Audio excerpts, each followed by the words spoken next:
All right, there we go. Hey everybody, this is Tommy from Games Done Bad. Trying something new today for my 0 followers. I'm gonna be doing this one with a friend of mine, and I'll go ahead and let him introduce himself quick. I don't know if he wants his name on this at all, so I'll let him name himself here. Hi, I'm Donovan. I'm Tom's friend over here. Yeah. Yeah. So Donovan, I'm going to bring here with me. So a lifelong passion of mine has just been Zelda games in general. And I figured since Donovan hasn't really seen much of the Zelda games, he is a great person to do a little bit of back and forth. He can ask me some questions, I can answer them. Hopefully, through that, he can get a bit to know about more about Zelda, and if you don't, maybe you can too. Um, Otherwise, I think it just adds a bit more of a fun dynamic Yeah. to this whole interaction.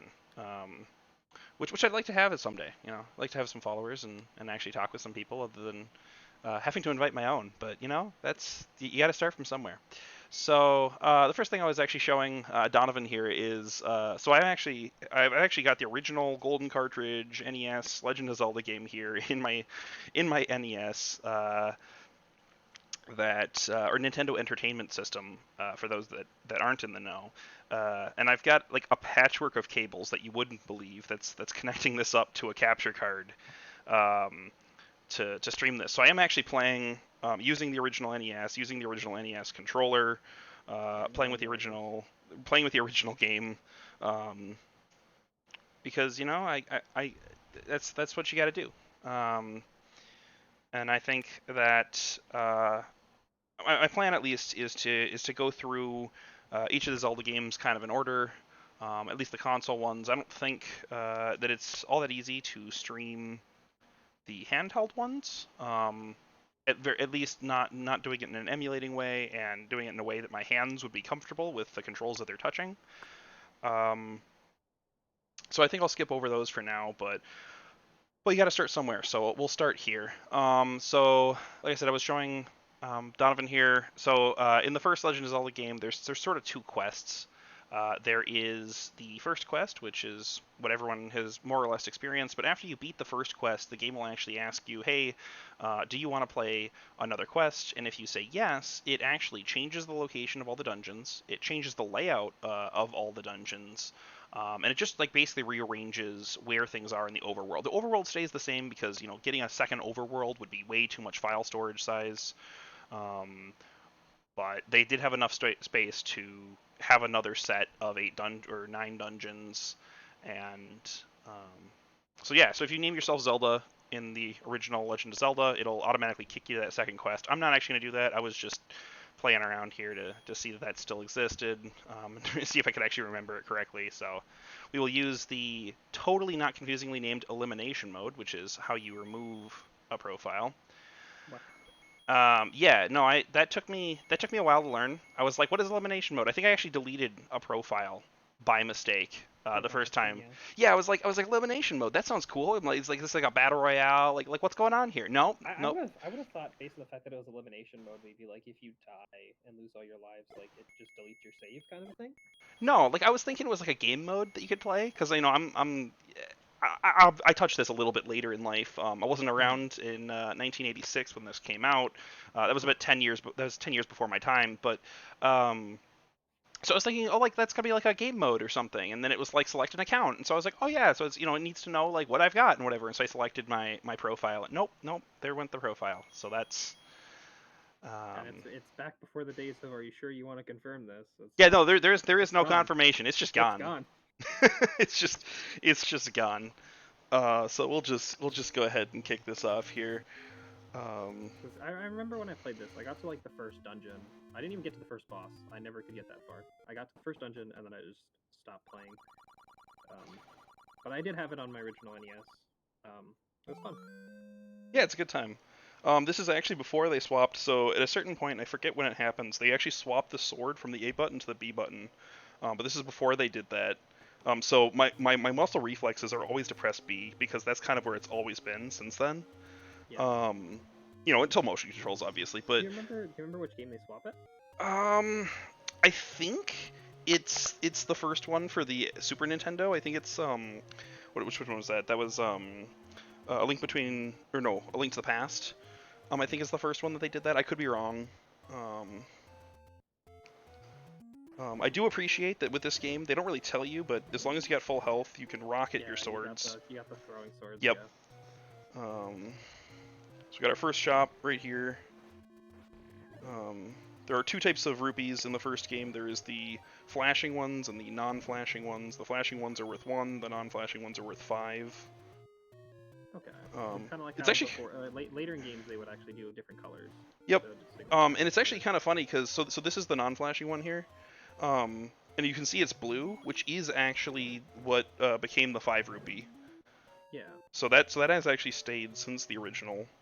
I don't remember which game it was, but there's another game where there's actually like a black rupee that takes your money if you actually pick it up. I It's think called one of the it's handheld it's ones. actually called a Rupur. They make an appearance in Skyward Sword actually. I forget what game they originally appear in, but yes. I know it's in one There's of the handheld ones. there is a that I secret. played it. Oh man, I missed.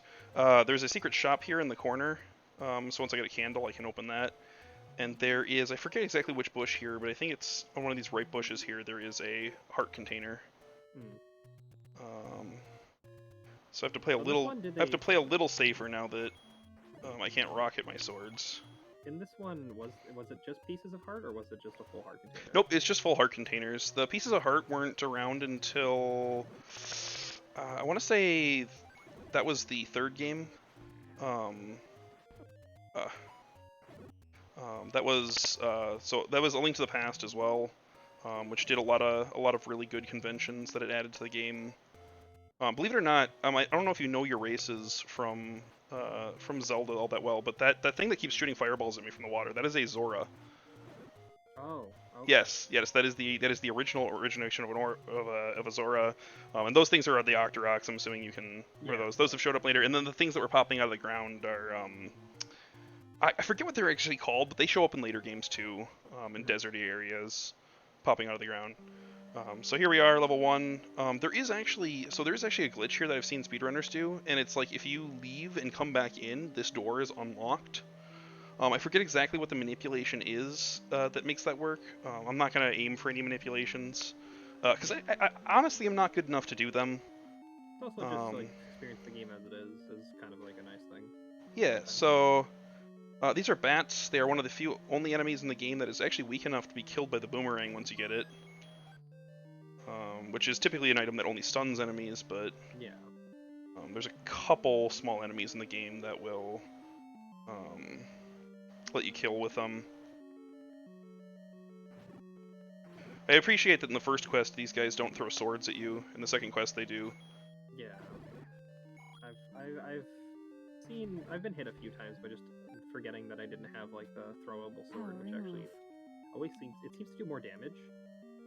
Like the actual projectile sword compared to the normal one. If you just smack them with it, it takes 2 hits, but the projectile, I guess, unless you hit them with both, it kills them. But like I would always hit. So yeah, no, that was good. It's a little sad. All right, from what people on my stream can hear, my disembodied voice, there is my headset just died because I haven't been charging it. Oops. Well, Yeah, no, I'm back. I'm back. We're good. Just a couple of technical difficulties. I'm just playing around with cables to see what I can do. I'm already sitting in a spaghetti of cables. What's another one? Running to my headset here. Um, although I don't know what I did, but I think I actually just killed sound to the. the game, yeah. How did I do that? I don't know, when you paused and then unpaused, it kind of just died. So I'll go ahead and show off here. This is the game capture that I'm using. Um, but yeah, I killed sound. That was fun. I didn't know I could do that. That's sort of a new one for me. Um,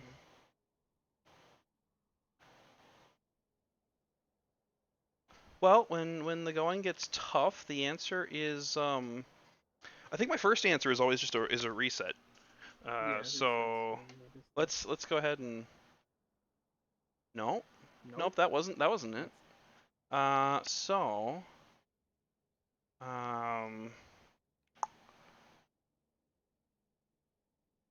interesting.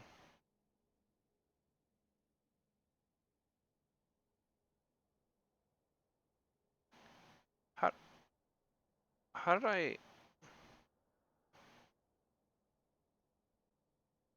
hit something? because the only thing is when you press start, everything kind of just stopped. Like when your headset died, so did the audio. Yeah, Mm. yeah.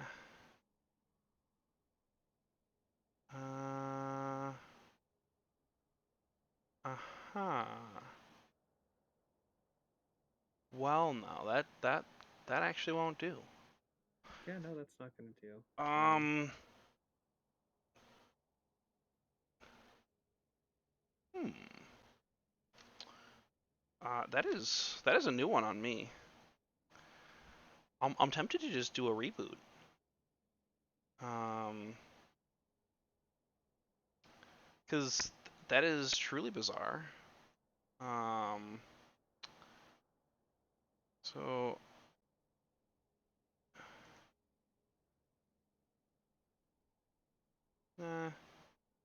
because I mean, it should be. It actually looks like maybe this is stuck. So let me actually close out of that software there. Um, and go back into it. Um,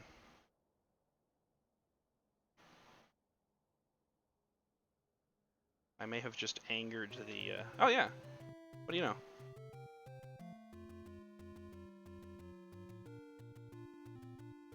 My stream is not happy with what I just did. Okay, there we go. Neat. Oh, no, my stream is really not happy with that. Um, oh, because it was trying to stream an EXE. Okay. All right. Well, I guess I'll leave that in the video. In retrospect, you can skip through that, but yeah, no, it's technical difficulty. So let's actually go ahead and play through the beginning of the game again. You know, it's what you got to do when you were younger. You gotta just replay sections. The inability to save has actually definitely led to a rage quit or two on my side. Um, it was never the best thing. In this game, I don't remember if there's actually a way to recall it manually, but there is actually a save option after you die. You can tell the game to save to your profile um, on death, which is not always the best thing in the world. Oh, sorry, just getting fancy with my footwork here. Um, so yeah, if you're really good at this game, you learn how to use your shield. Your shield actually drops when you throw out an attack, so you have to know that an attack is coming. And currently with the shield that I've got, you cannot block the fireballs these guys are spitting out. Even if you stand still. Even if you stand still, there's an upgraded shield that'll do it. Okay. I just don't have it on me on my character right now. Um,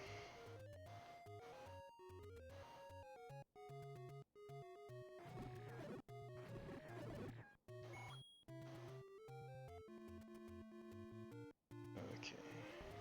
So that's why I'm dodging all the fireballs.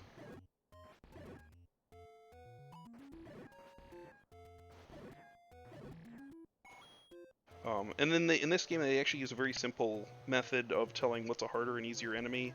Red is easier, blue is harder, so blue will take more hits. They do the same damage if they hit you, but they're going to take more hits to defeat. Typically not much. Typically only like an extra hit from one of the swords. It really depends. There's 3 swords in the game, and they each have kind of their 1, 2, or 3 attack damage. Um, and since enemies don't have health bars, I always just kind of counted them in my head of the number of hits it would take. One thing I always found interesting about like this game is the lack of map at the start of the game. Oh yeah, Like like how there's no never, overworld map. yeah, there's no overworld map, there's no dungeon map. Like it's just black space where the map should be until you actually find the map.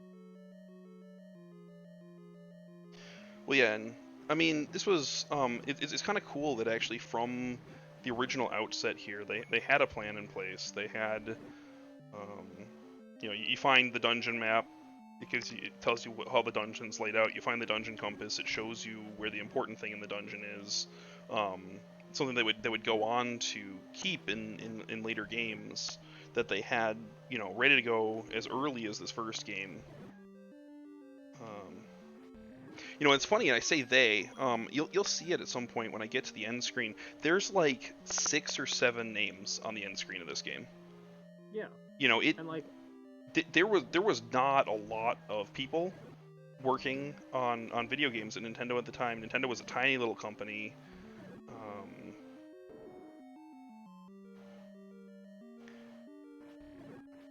The inspiration behind this game is actually really cool.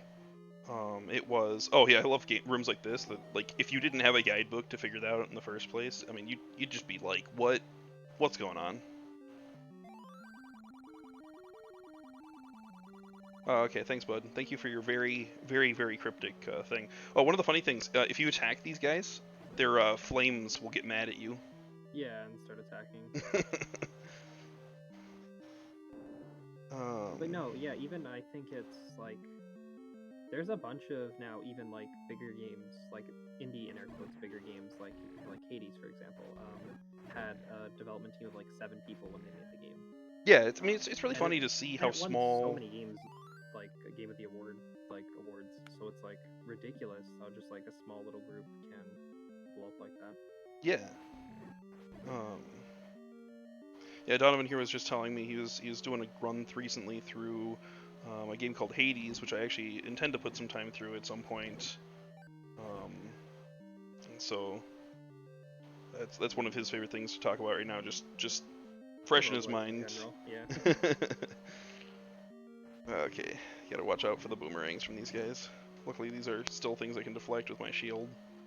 Anyway, as I was saying though, as I got a little distracted there. So the origin of this game was Miyamoto. Um, I've sort of heard 2 stories now. One of them was the inspiration behind the actual dungeon layouts themselves is Miyamoto would go through the rooms in his childhood home. And they sort of had this like sliding open doors in his like Japan home, and so that kind of is reflected in like the way the doors sort of slide open and closed in this dungeon. He used to like to explore and pretend that he was an adventurer, like trying to find things out. So by the way, I just found the bow. There are no arrows to go with the bow until you go buy some, so kind of a useless item until I actually go visit a shop, find some arrows, buy them. But yeah, so he would. So that's the inspiration behind the dungeons. And then one of the other things that I've heard now was that when he was younger, he also found sort of like a opening. His like foot fell through or something. He found like an opening to like a small cave nearby a park where he was at. And he wanted to explore it, and he tried to go in, but it was pitch black, and so it was too dark. And so he ended up coming back the next day with a lantern so we could explore further. And so just that sense of adventure that he always had, and he just really wished to encapsulate that in a game. Yeah, these guys hit a little harder, taking a harder piece. And the plus side is, as long as they're lined up on the grid that you're attacking on... Oh, there's the boomerang. As long as they're lined up on the grid you're attacking on, you can knock them back. I actually missed the compass. I'm gonna go grab the compass now. I don't actually need it. I just I have the completionist itch. Yeah. So like I said, there are a few enemies in the game, these blobs being one of them, that you can just knock out with a boomerang. Make it a little bit safer to take them out.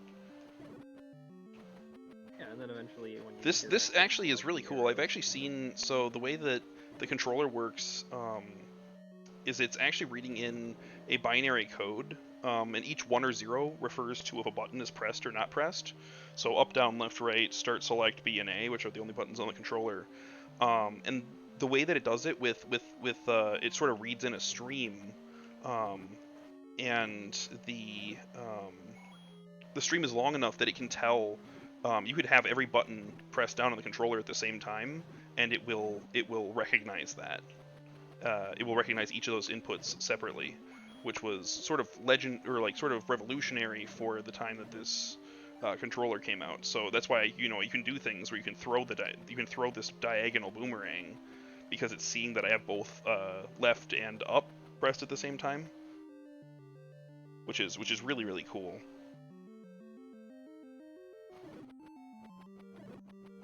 And it was one of the actual first controllers to be able to do that. Before then, it was sort of only sending one input at a time of which button was pressed. Yeah. The interesting one was I think it was the Atari that had the joystick, and on their joystick it had the joystick was actually like a fake out. So the joystick actually had like toggle switches on the up, down, left, and right sections of it. So it was just turning on those toggle switches. So it was just seeing like, oh, the up toggle switch is pressed, so go up. So there was actually only the 4 cardinal directions, even though you had this joystick that moved around, and it seemed like you had all this freedom. But nope, you just had the few. Oh yeah. I mean, like, Atari is like the original, so you can't have expected too much from the time. Well, no, and I mean, I think Pong was actually before Atari. But yeah, Pong is like the first game, obviously. Atari kind of like Oh became yeah, one of the Atari first owned the market. gaming Atari was consoles. huge. Oh yeah. Back in the 80s and stuff. I mean, Atari was the name. These guys are kind of annoying. These have made returns, unfortunately, in later games. Wall Masters. They will send you back to the start of the dungeon. There is actually a limited number of them, and since they're not all that hard to defeat, um, I always take them out. Free rewards. All right, Get the your legendary reflection back. first guy. As long as you got.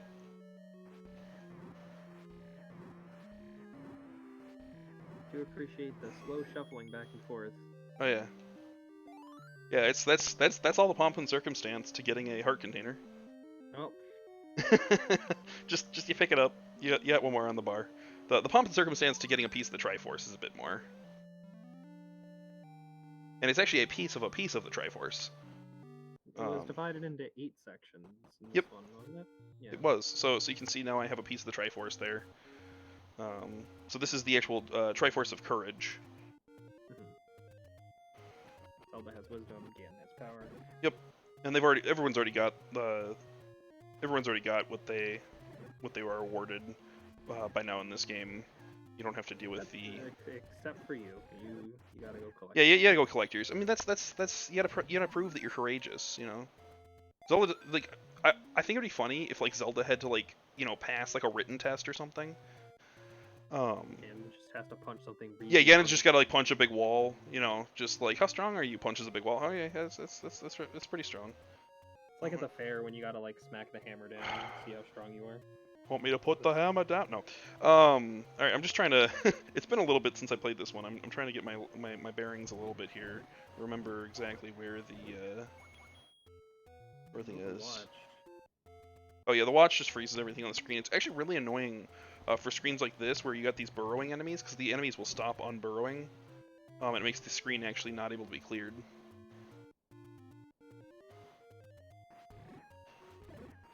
There's also like a what was I trying to say? There was a trick in this game where you'd leave one enemy alive per screen, because the game would actually remember one enemy being alive more.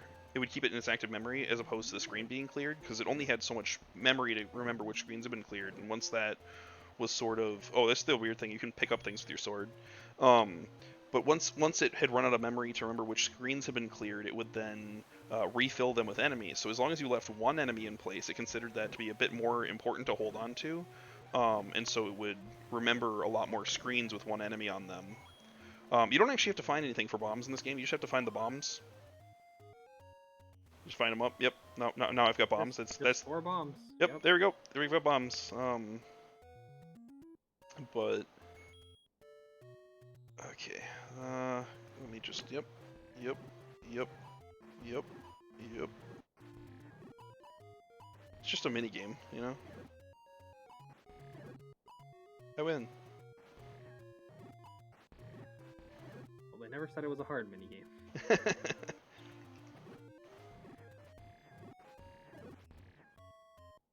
Okay, I was wrong. It's a secret to everybody. You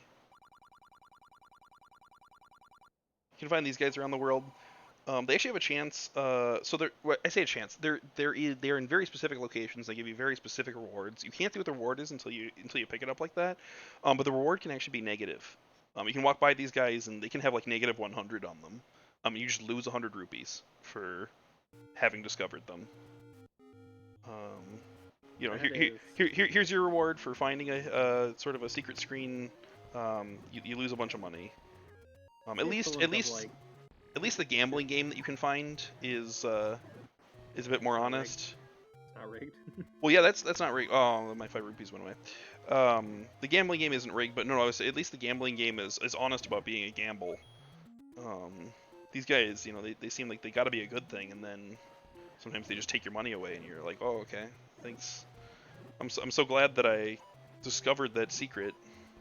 Yeah, and I feel like as a newer player, if that's like what secrets, like if that was your first ever secret you discovered, you'd probably be like, oh, it's probably. Yeah, you'd never touch it again. You'd be like, well, Nintendo obviously hates me, so you know, why would I? Oh yeah, stopwatch on a screen cleared of enemies. I love it. It's a secret to everybody. Me stealing your money. All right, so we are now in level 2. I actually feel bad for the people that had to do this via trial and error, and I actually was one of them. I actually beat this game without any sort of guide when I first played it. This was the actual first Zelda game I ever played. I had a cousin that had an NES. He babysat me for a week when my parents were in Mexico. Just on a family vacation, and he brought his NES with him. He was just trying to play through some games at the time, and this was one of them. And I was, you know, wasn't that old, and I said, you know, can I try playing? And he was like, sure. And so he supported and let me try it, and a lifelong obsession was born. So you know, that was a mistake, but. Weirdly enough, the first game I ever played was like Donkey Kong Country. I remember specifically. Do you remember which one? It's the one on the Super Nintendo. There's 3 of them on the Super Nintendo. It's the first one specifically. Okay. Because I remember there was just Donkey Kong and Diddy Kong. Yep, I've got that one actually. I was actually playing it just the other day. And I remember I was really little when we played. I played with my brother, and the problem was, God, we sucked at those like minecart stages. Like we just couldn't get them done, so we never actually got to fully experience the whole game, and that was like my first thing. And it's kind of funny because that was the first ever game I played. It was a platformer. Now I don't play many platformers. The second game I played was a fighting game, and that kind of became what felt natural to me. Yeah, no, it was actually really funny. So after having played the first Legend of Zelda, I then just didn't have a console in the house for quite a bit of time, and when we finally did, it was when everybody got the Wii. So my dad he just came home one day and he had a Wii, and you know, so that was incredible, and I was, you know, awestruck by the. Oh, I forgot. Certain rooms have an enemy that'll just kill everybody in the room if you kill the right one. I don't know what the rhyme or reason is to it, but it's a thing. Anyway, back to what I was saying. So my dad comes home with a Wii, and you know, my parents are like, "It's not for gaming. It's not for gaming." I'm like, you know, I'm gonna use it for gaming. I'm gonna find a way. And so I went over to a friend who you know had video games and I'd played video games with a little bit when my parents weren't, you know, paying enough attention to me, and I managed to get over to his place, and you know, so I come over to him and I remember playing The Legend of Zelda and how much I loved it, And so I just go over to his place, not understanding how video games work. And I was like, hey, do you have The Legend of Zelda? And he's like, let me check. And he comes back with Twilight Princess, which was the one on the Wii. Well, Wii and oh my god, please for the love. So here's actually where you can save the game. Yeah. Um, Which, if I remember correctly, that was a more newer thing, like the actual the ability addition to of say the yes, the save. ability. So when they were first making this game, they had previously it was codes that you used. So they looked at using a code system, and kind of with technology advancements, they realized they could actually save directly to the cartridge, which yep, you are correct, was a new piece of technology at the time. So the idea that you could save your progress without these long codes that you had to input, because prior to this it was just you'd get the like 10, 15, 20 digit code that you'd put in, and that would put you back to that level. You completed the level. Congratulations. Here's your code With the uppercase, EYXLB71523. was it where the Um, lowercase upper one and looks like lowercase another wasn't really a bicycle? thing, because there just Well, wasn't I mean, enough like storage. some of the games are like horrible for it. Like I can think of like Castlevania 2, Simon's Quest has like a horrible coding system. There's Okay. some really bad ones out there. And like this was after this game came out, so everyone always just points to this and says, if this game could have a save system, why didn't the other ones? And it was kind of like, I don't know. And so that was always interesting to me that this game, like, it's one of the first I can think of that had a save system. Well, I mean, this was like a launch game with the NES. Mhm. They had this ready to go. This was one of the only things they had on the docket for the system. Oh my god, I forgot how many hits these things take. That's part of the issue in this room. Um, so this is where we sort of hope and hope beyond hoping that I can do this without that much issues. Oh, okay, thanks. Forgot that was there. Yeah, so I killed it.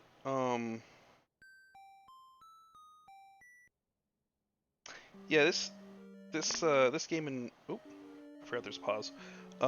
This game in particular is pretty good for that. So what I'm actually trying to get out of that room is the blue boomerang is in that room, which is a boomerang that can travel any distance as opposed to the ones that I've just got now. Oh, now everyone's dead. Okay, now we've got rocketing swords. Let's use them wisely. All right. Yeah, so I'm trying to get the blue boomerang out of that room. Anyway, so back to the story. I kind of keep leaving it off. So Tangents on tangents. Yeah. no, that's the clickbait. It makes you want to keep watching the video. Um, oh wow, I totally knew what I was doing. Yeah, totally planned. Uh, oh no, I think I went too far.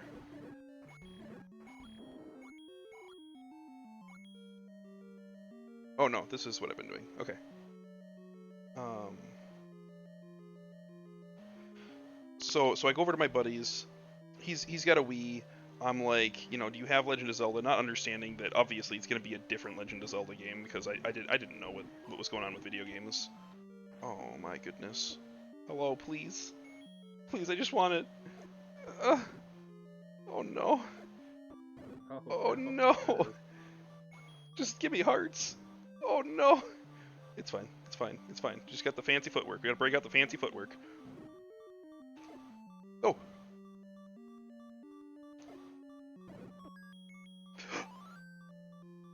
Fancy feet. Fancy feet. Fancy feet. Let's go. Yeah, I don't know what that was. um. Oh yeah, and this game has the brilliant system where the beeping doesn't stop. It doesn't give you a couple beeps. It beeps Yeah. until you fix the problem. It doesn't want you to forget.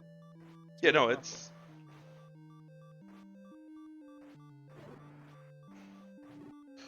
and now you see the reason I named the channel the way I did is I'm not good at the games by any means. Oh no. One says you have to be good at a game to play it, though. Oh no. I've never been killed by those before. Oh, Oh well. that was a new experience. I was like, I'm gonna sit at the entryway to this door, figure out what's in. Nope, nope. They knew what was going on. That was intentional. That was a winky face from Mr. Miyamoto right there. Oh, I feel I feel like that was just a 35-year joke from Miyamoto to me. Just, you know, in 35 years, someone's gonna get this. Don't you worry. Like opening a time capsule. It's just. What's in the time cap? What's in the time capsule? Just death. Just death and sadness.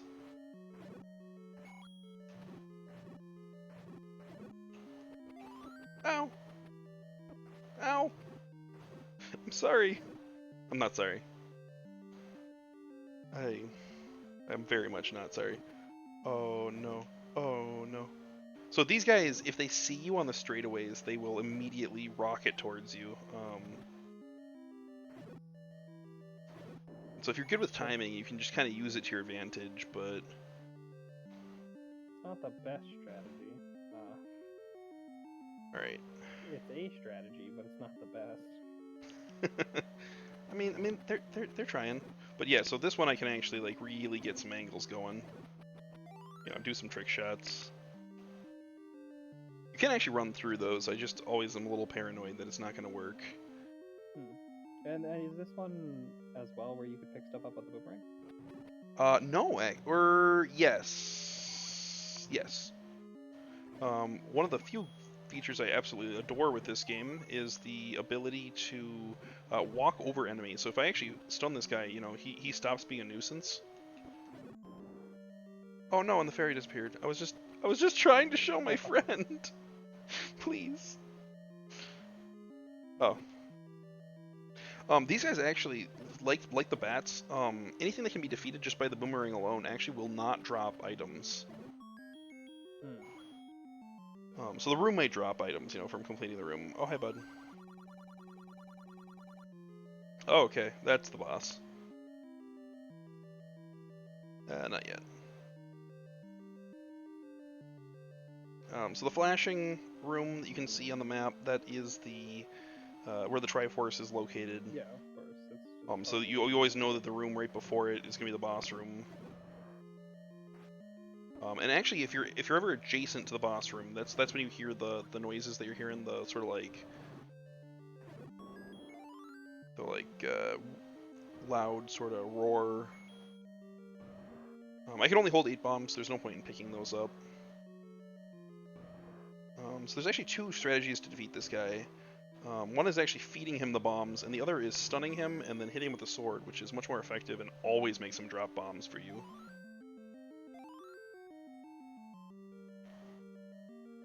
But if he walks directly into the bomb, he'll just eat it, and that'll take 2 of those to kill him. I've never gotten the fascination in a lot of games where like enemies eat the bombs. I mean, it's like the obsession in later Zelda games with enemies' eyes being the weak point. Why did they do it? I don't know. It just kind of stuck.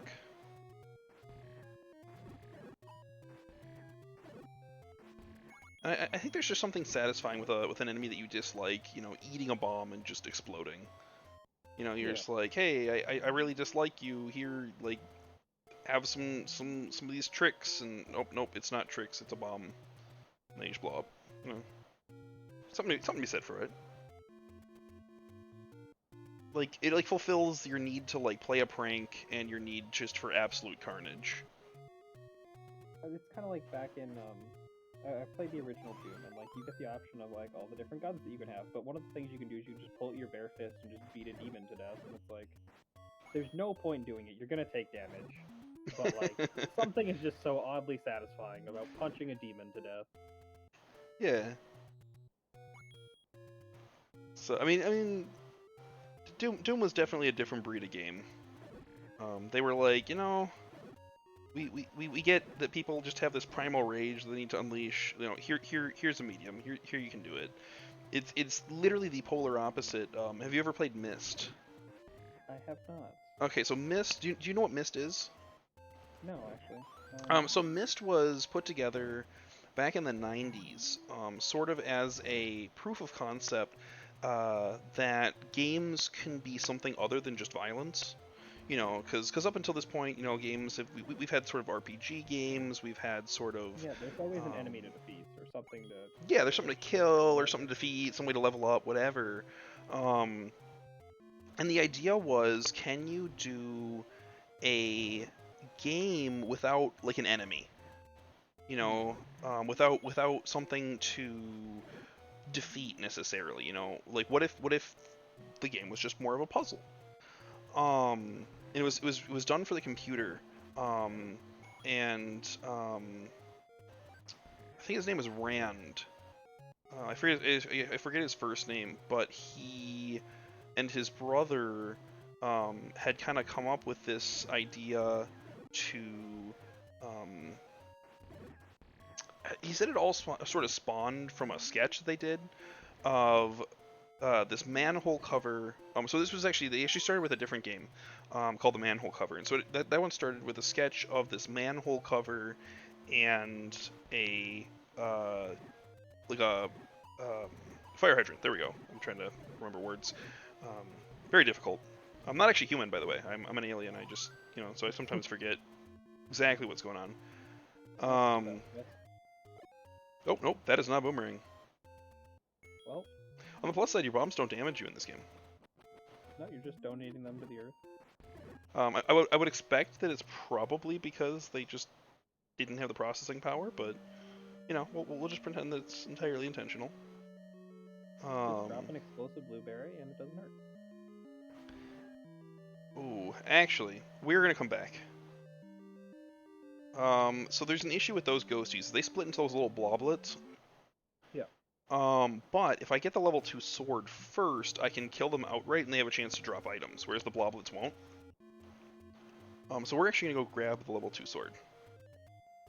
Anyway, back to my story. So Rand and his brother, so basically it started with this picture of a manhole cover and a fire hydrant, and they were like, well, what happens if you get closer to the fire hydrant? What happens if you get closer to the manhole cover? And so they wrote, so if you they then had like a picture of like the manhole cover with like a giant bush growing out of it, or like a giant vine growing out of it, and they had a picture like up close of like the fire hydrant. There was like a tiny little door, and it was like leaky and stuff, and so they sort of built this adventure game called the manhole cover around this. It was built for kids. It was very artistic. It was very silly.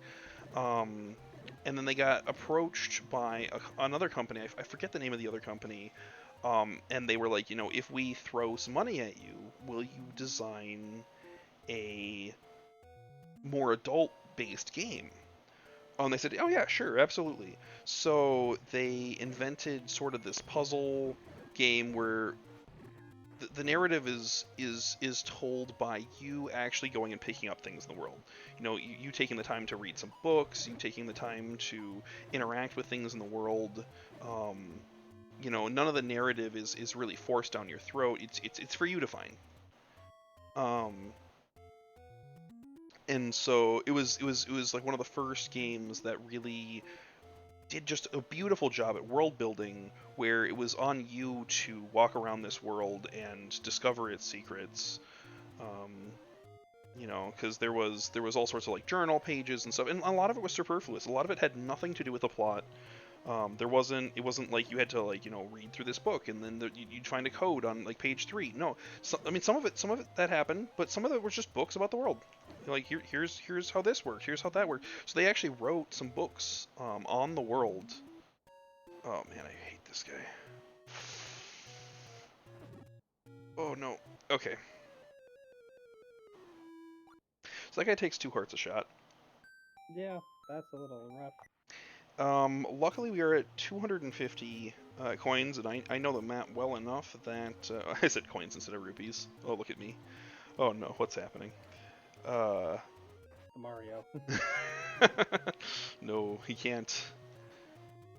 Um, I don't think it's ever been said, but I think that Mario fans and Zelda fans have this level of animosity between them. You know, we have, you know, Nintendo is our favorite company for sure, but like Mario and Zelda are sort of like, you know, one's your action adventure, one's your platformer, and I think platformers and action adventurers, um, as a general rule, don't mix. You know, you got something that you're into, and oh my goodness.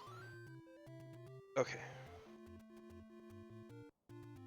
Ah! Ah! Oh. Just listen to me struggle my way through here. Just get on the struggle bus. Ah! So there is a secret shop up here. Once I kill these guys.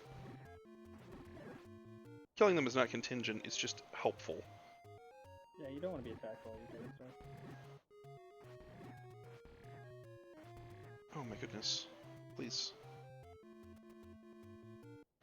Oh!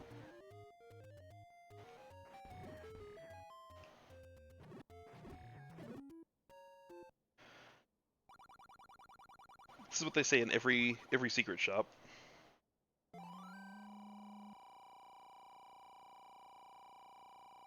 So that was an item. Anyway. So I the blue ring upgrades your defense, is it? Yep, so I just have the amount of damage I take, so my garb changed color, and I'm now only taking half damage. So now I'm going to head back to that waterfall, now that Mr. Sword Shooty only does 1 heart of damage apiece instead of 2. I can tank a couple more shots from him. So that doesn't mean that things that do half a heart don't do any damage anymore. Nope, half a heart's still the minimum. Yeah. I forget in this game whether or not it works that it like takes 2 of them hitting me to actually do half a heart of damage though. So it's like every other hit from them I ignore, sort of. I think might be how it works. I'd have to see. It's been a little bit.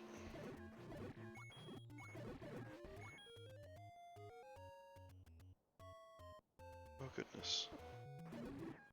Yes, that is how it works.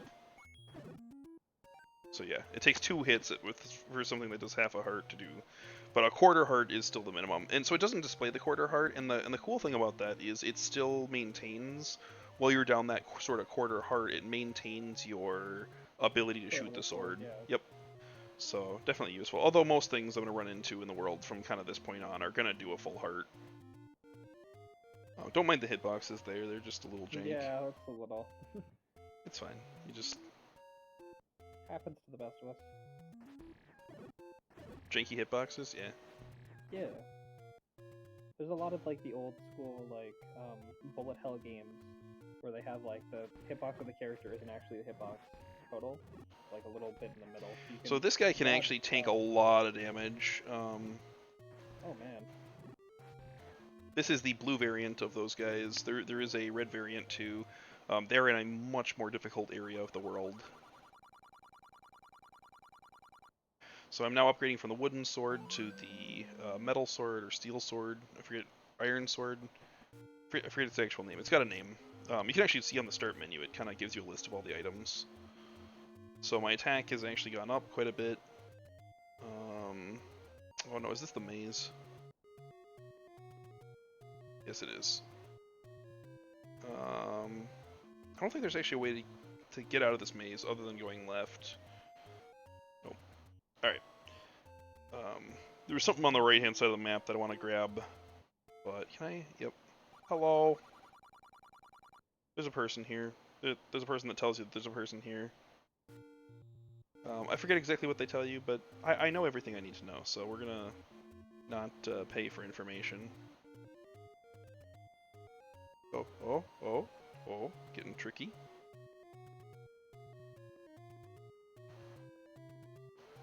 Okay. So, now let's head back to the 3rd dungeon.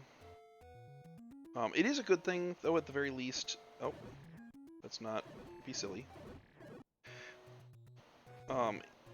So it is a good thing at the very least. So once you enter a dungeon, I think you've seen, but they actually display at the top of the screen what number dungeon it is.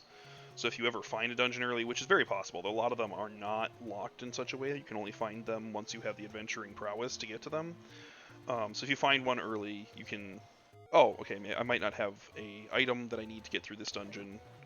And they are not actually locked in any sort of way. In that, like, you can't just... You can go walk into Dungeon 8 from the outset. Nothing's going to stop you from doing that. It's just there might be things in that dungeon that you can't get through because you're missing the ladder, or you're missing the bow and arrow, or, you know... Bow and arrow is a bad example, but there might just be some stuff in that dungeon that you can't get through without later items.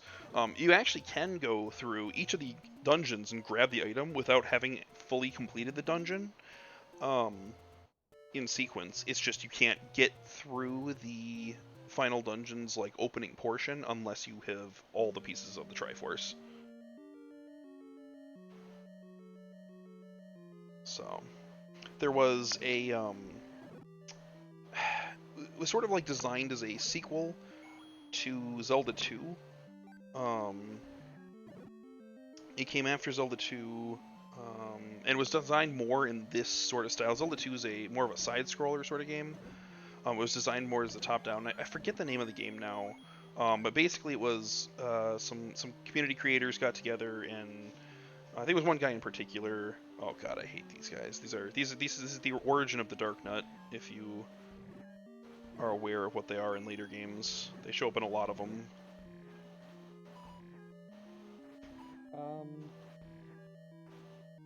Is the one you're talking about A Link to the Past? Sorry, which one? A Link to the Past? No, I'm sorry. I lost my train of thought. When you said another top-down Zelda game. Oh no. So there was actually a community creation like way after the fact, and it was just the community that put together a game, and I can't remember. I think it was like Legend of Zelda Outlands or something. But it was just a community creator that made a game, and I actually had the same cousin that introduced me to Zelda. Oh my goodness, I fall for it every time. He took a cartridge from a game that didn't really matter and reprogrammed it to be that, and so I actually played it on the NES. And it makes you do some of the nonsense I was just talking about, where you actually go into some of the dungeons and get some of the items out of that dungeon, and then you leave. You can't actually complete the dungeon without an item from a later dungeon, because it's designed to be a really hard game. It's designed to like, you know, because relatively, especially considering that this was the Nintendo hard era of video games, this was a relatively simple game and somewhat easy to get through. So at the same time, without a guide, it would be decently challenging. I mean, I like I said, I beat this game originally without a guide.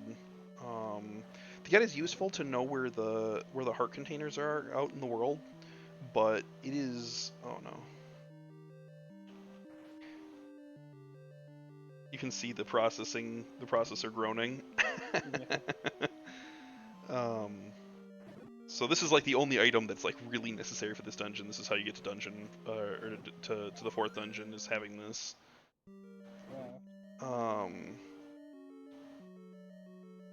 Anyway, but in Outlands, like, you have to get to the basically I think it's like the third or fourth dungeon. You have to go get the item from there, and then you can start completing the dungeons. So like, you have been through a portion of the first like 3 or 4 dungeons of the game before you can actually go like fully complete a dungeon. When those things hit you, they don't actually do damage, but they stop you from being able to use your sword for a little bit. Well, like kind of mini stuns. Okay. Oh, and I will tell you this right up front. Unless I get a significant number of followers and they all want me via some sort of poll to play through the second Zelda game, I will not be doing it. I think the game is torture. I have beaten the game once in my life, and I am happy. I am more than happy with that number. I don't think I need to suffer any more than that. It is, like I said, this is the era of Nintendo hard games, and it is a Nintendo hard game. Well, that's like, have you ever played the original Mega Man games? I own They're them, quite and they're on my list of things to play. I have not gotten around to it yet. they're decently challenging. They're not like the hardest game ever, but like they'll give you a run for your money. We did. We really did. Thank you. Thanks for the reminder. So there's actually like I forget exactly how the limit works, but there is a limit of like I think it's you need 3 pieces or 2 pieces of the Triforce to be able to get this sword that I have, and I think it's like 5 pieces to get the next one. Well, which is the highest one. And let's quiz Donovan here. Donovan, what is the strongest sword in this game? Isn't it the magic sword? It is the magic sword. I thought you were gonna say master sword. I thought you knew enough that you'd say master sword. That was designed to be a trick question. No, it's not. Because the master sword didn't Yeah. exist until A Link to the Past, which was the first iteration. Like I said, Link to the Past really set a lot of things in place. Um, ah, every time, Miyamoto, I I see what you're doing. Maybe I am not learning from my mistakes, but I at least see what you're doing. Ah.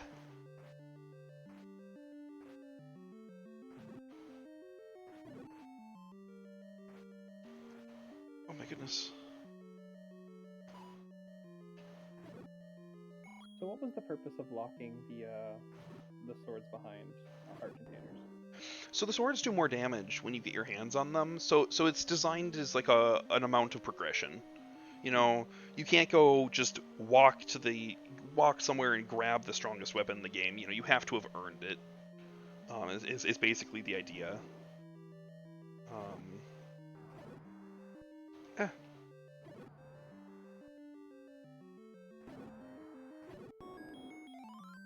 All right, give me my 5 rupees. Okay, this guy is cheese, Swiss cheese. You just gotta know the strats.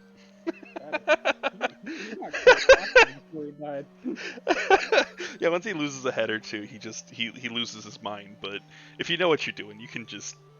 Mm. 2 bombs, walk away. Yeah. No, you can do it. You can do it with one. Oh, And that's what speedrunners do. You know, if they miss it with the one, I think sometimes they just restart the run. The speedrun of this game is done in like I want to say it's like 14 minutes or something. It might be even shorter than that.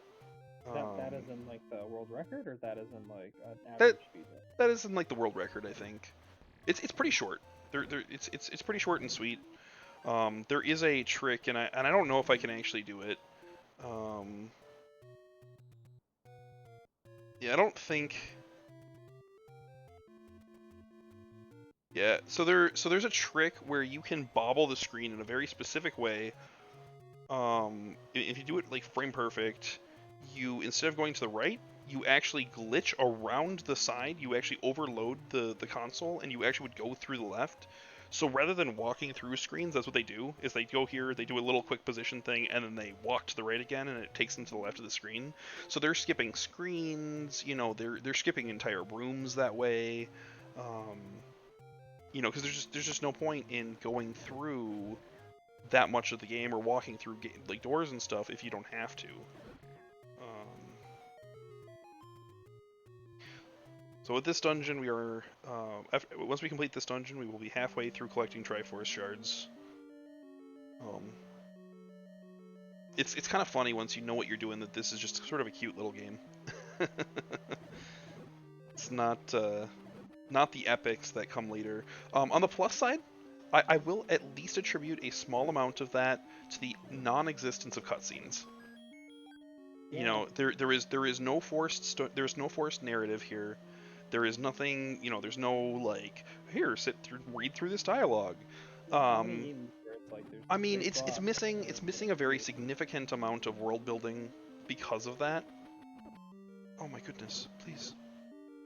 It's missing a very significant amount of world building because of that. You know, there's sort of like it tries to teach you. So if I actually go back and I think once I finish this game I will, um, and show you on the title screen. There's sort of like an explanation of what's going on. Um, oh no.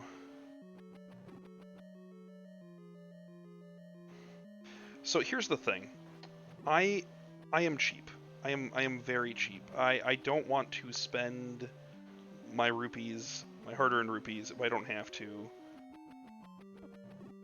And so I'm not going to. And one of the things that is helpful but not necessary at this point in the game is a candle. And that would be able to light up this room. It costs 64 rupees. There's an upgraded version of it in a later dungeon, so you just get it for free. So I feel like I should have gotten something from that room. That felt like an important enough room that it should have given me something.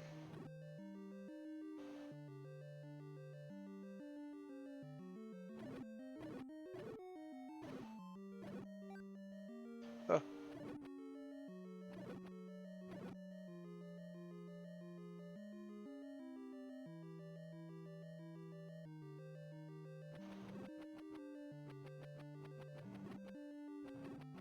And I feel like that's another thing that Legend of Zelda is like. Their guide, like back in the day, the guidebooks had a lot of information.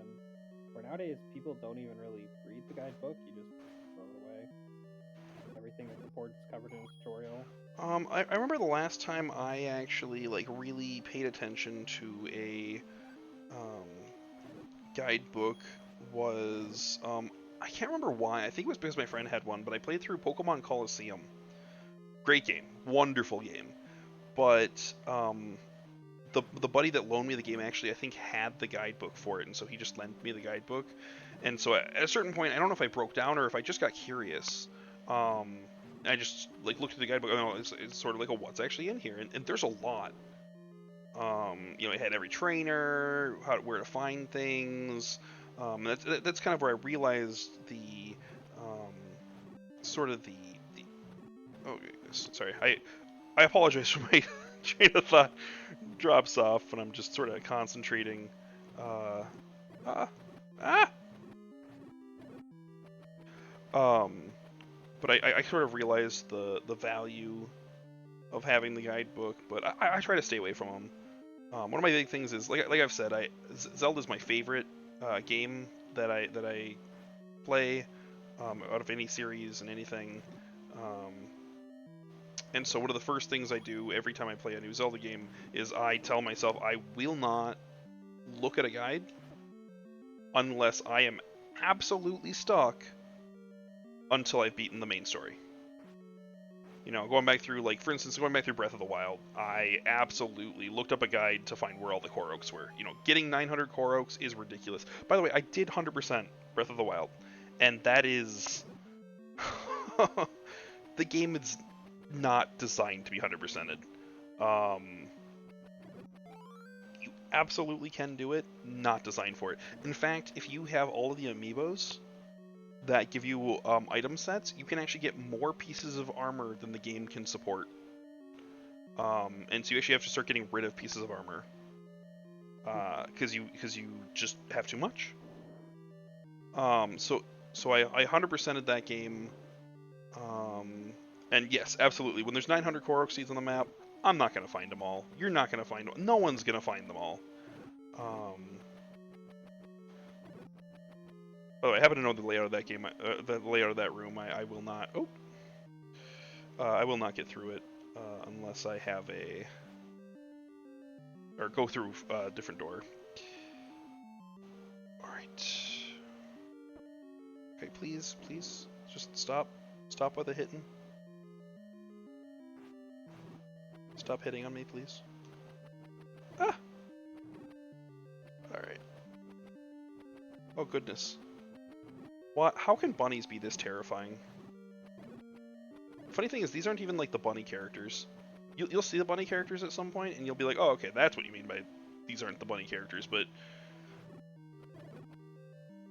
you know, you'd think this is the closest you get to a bunny in the game, but no, it's not. I'd be very concerned if a bunny started spitting out bats at me. Oh, so there's a thing in games. So you look at that map and you're like, where would a secret room be?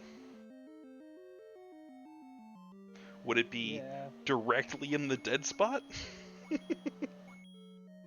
I can actually bomb my way out of this room, and head straight kind of towards the boss, but I'd like to keep going the way that it was intended.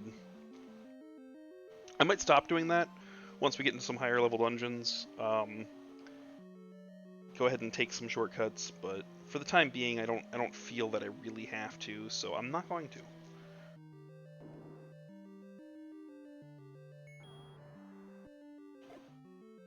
So that's what speedrunners do.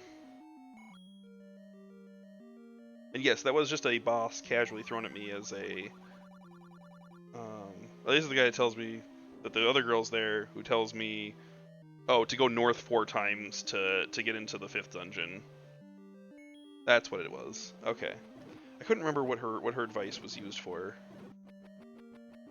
She just tells you how to get into the 5th dungeon. Which I'm sure you could probably brute force that. You can, but there's nothing to tell you. It's in that maze, and it's just if you happen to go up 4 times. Oh, I know what room this is. It's just if you happen to go up 4 times in that room, or in that square of the overworld. I really squeak when these guys come at me. It's absolute fear. Oh, I think I know what boss is coming, and I don't think these 3 hearts are going to get me through it. I should, at some point here, go through and unlock the potion shops. I just haven't done it yet.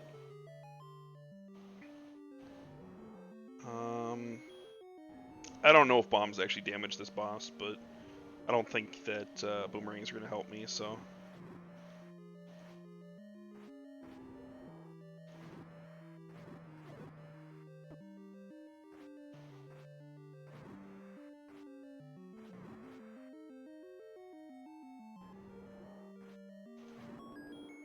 Okay, that was just the fanciest footwork of my life. Well, luckily I know what its attacks are. Don't mind me zigzagging on my way to the Triforce. I just actually had like just a bunch of alcohol before, like right after I grabbed that heart container. I just, room just started twisting and turning. You, right. Yes, it does. You kind of forget about that until you're like really low on health when you grab it, and you're like, oh yeah, that's pretty nice. He was in my way. It was... Okay, this isn't gonna work. Maybe you just take the damage and go. He bounced me backwards. Oh, well. Yep, he's bouncing me back. He's telling you to go home. Okay, let's see if like walking in and out of this like changes his spawn location or something. He heard you were drinking, he just wants you to go home. No, you can't drink and drive, not even on a raft. Oh no. Oh no, there's no way out.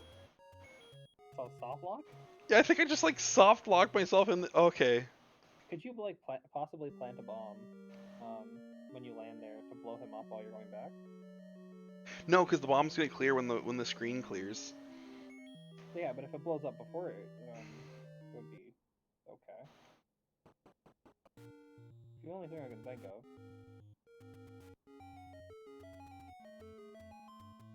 Okay, so I can go back on my own volition. What if I just don't touch anything? Oh! But it's fine, because he's dead.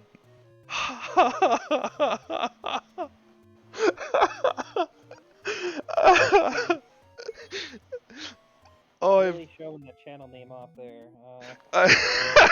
I'm representing, you know? Oh,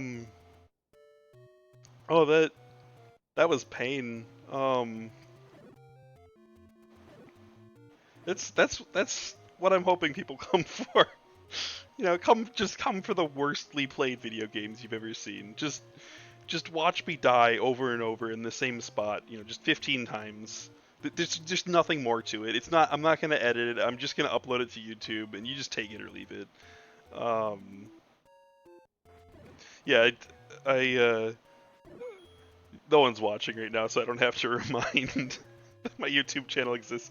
If somebody sees this in the future, they will most likely be watching it on YouTube after the fact. But no, I will not, at least for the time being, I will not be editing these at all.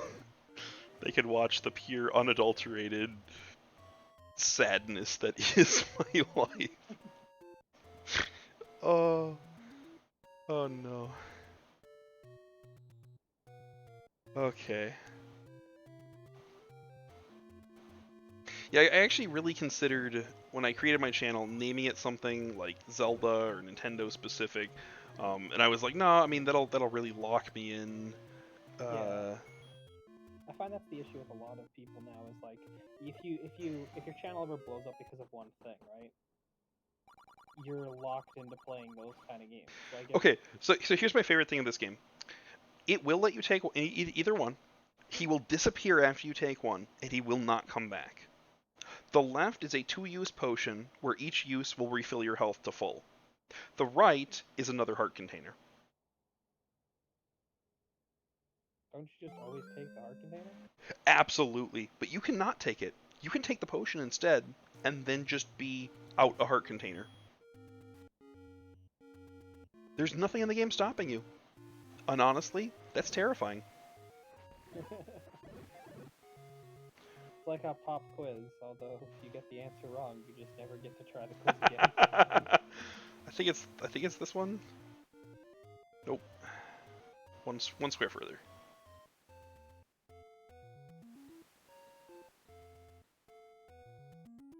So this unlocks the potion shops.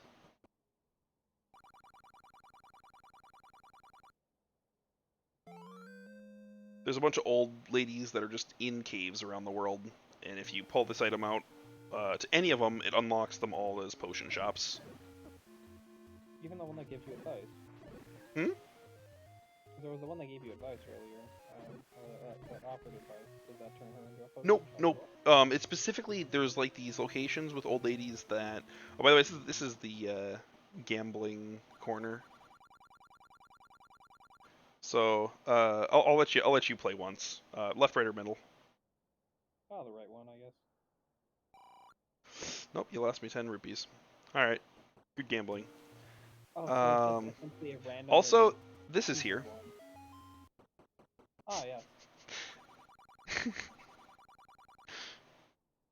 a secret to everybody. Yep.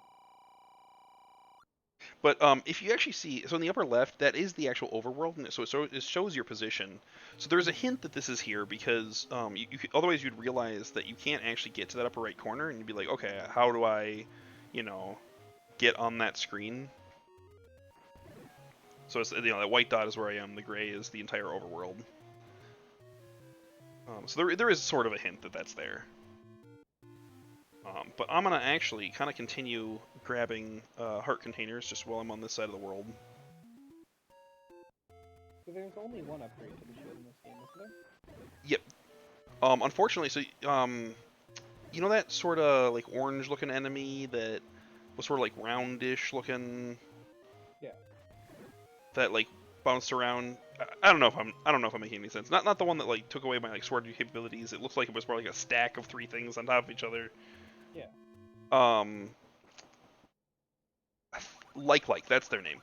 They're called likes, and if they hold on to you for long enough, they can eat your large shield and put you back down to the small shield. So you have to go buy another large shield. Sort of one of the most annoying enemies in the game. I don't know the actual rules on it because I've had them grab me before and I've not gone down.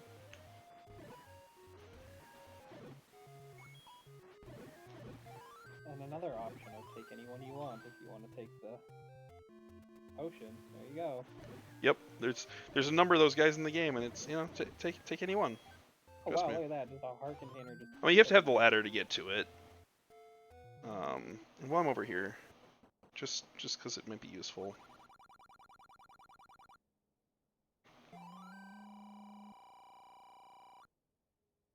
So now I've got arrows. Each arrow costs a rupee. And then there are an upgraded version of arrows, the silver arrows, I believe. Yes, you can only get those in the final dungeon, and they're actually the only thing that can do damage to Ganon. Ah, so it's like the holy weapon kind of thing. That, Yep. like, oh, in later Or ones, like, or no, sorry. They're the only thing that can reveal him. You actually didn't damage him with your sword. That was quite a flurry of shots.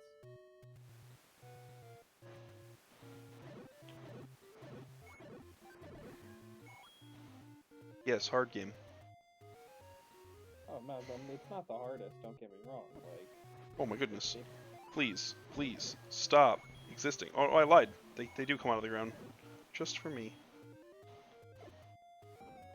you just got exposed.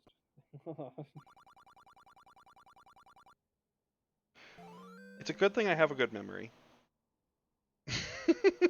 I just can't believe the idea of someone just taking potions over full heart containers.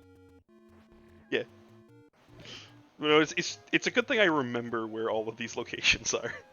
If I did not, it would be a harder game. There would be a lot more searching involved. I'm actually doing the channel terrible right now. I'm playing this game quasi well. I say quasi, and I say well in with an asterisk. Like I've seen some speedrunners. There is an art. You can turn playing this game into an absolute art style. And I think the thing I have enjoyed most about watching speedrunners, actually going on the tangent of speedrunners, is just like they'll find glitches and bugs for the creator, and sometimes the creators will patch them, but other times they're just like, you know what, you put so much time and love into this game, like whatever, we're not gonna patch it. Like if you spend 1,000 hours in a game to find one thing that saves you like Well, 2 minutes. I mean, back in these days, you couldn't patch it. You know, if it was Yeah, broken, it yeah. was broken. There was no solution. So you know, when people found exploits, it was yep, that's an exploit. There's nothing we can do about it. You know, with today's games, someone could find an exploit. It could be patched by the end of the day. And it, it's so wild that you know you won't find exploits like you used to because they're going to get patched out of the game. That was actually one of the things I saw. So I watched the Doom, I think it was Eternal devs react to a Doom Eternal speedrun. And one of the things they were watching was the exploits that were being used. And they were actually like, you know, they asked the community, they were like, should we patch these? You know, like would this be something you'd be interested in? You know, or would this kind of ruin the game for you? You know, like does that ruin the speed running? So this is one of the ladies. Hello. And suddenly it's and now everyone that was like her across the map is now a potion shop. Um, I So the will red leave ones the are potions for those skills potions. What are the blue ones there? now. They're a one use. Okay. The red one will become a blue one after you use it once. And I'm actually, I lied. I'm gonna grab the candle, just because there's some other stuff I want to unlock. Yeah, like the classic burn the bush to reveal the. Yeah. I've always found it weird that in like you have to leave to get the shop to come back. Like you can't buy multiple things in the shop. I mean, there was very little processing power. You know, creating a bunch of dynamic screens. Oop. Well, you get one use per screen.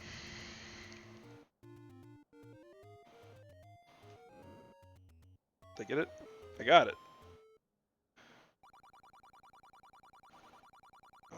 Unfortunately, I'm gonna need a bit more. All right, let's see if I guess the right one. Nope.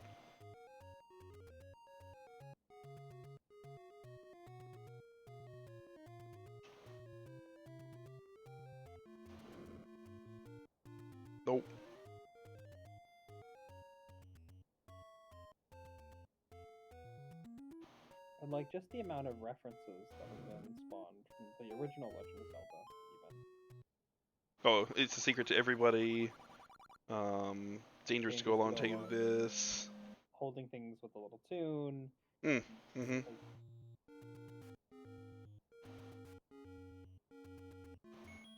Like, one of the personal favorite roguelikes of mine, Binding of Isaac, takes so many things Well, that and that's, spawn I mean, that into was, different Edmund McMillen said when he was designing that game, he was like, I want a Legend of Zelda like game that's also a roguelike. That's what he set out to make. I think he did a good job, honestly.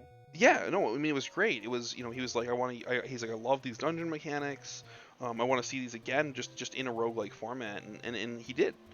He really meshed those sort of foreign um, game types together and made it his own piece of work. And as much as it drew inspiration from Legend of Zelda, it was truly a different game. As much as you could make comparisons between one and the other, there was no mistaking that, which was which. Yeah. Because nothing makes me even angrier than like when somebody just sort of takes somebody else's work. Oh my goodness, Yeah. just rips it off. Slaps a different sticker on it, says I made this, and charges $5 for it. Yeah. Um, and Like, don't get me wrong. un- I un- think under parity law, they're covered. They have of sufficiently. course. Oh, okay. So here's where you're gonna see me use some arrows. So Oh, these are the bunnies, yeah. and they take a lot of hits, or one arrow. Why is it specifically that they only take one arrow compared to multiple sword I fights? don't know. I just know the strategy. I have no idea why that's the case. I just know that it is. It's something I picked up at some point, and I have kept with me ever since. Oh, nope.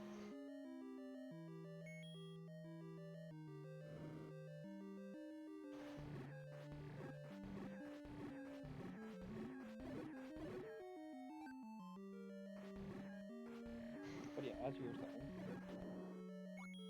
I lost my train of thought again. What was I saying? about ripoffs and how they. Oh, just. I mean, I think I'd finished that line of reasoning. Was just. Oh. Yeah, no, that's useful for a key, I guess. Because like personally for me, like I love social deduction games, but just like when the game Among Us got so popular and just like everyone wanted to just make a clone of that game instead of anything else.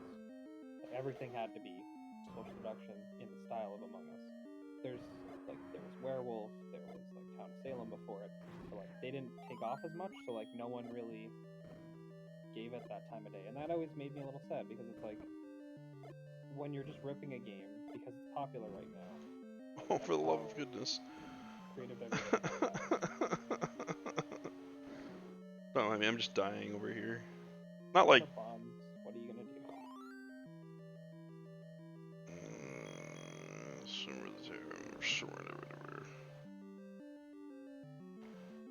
You can quote me on that.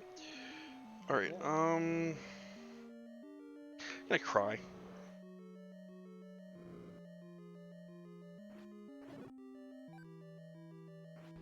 Gib bombs. Gib. I know you have them. I know they're somewhere.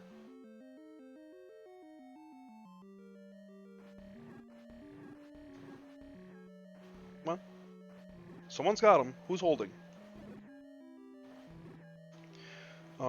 The funniest thing about this game is the item drops are actually not random.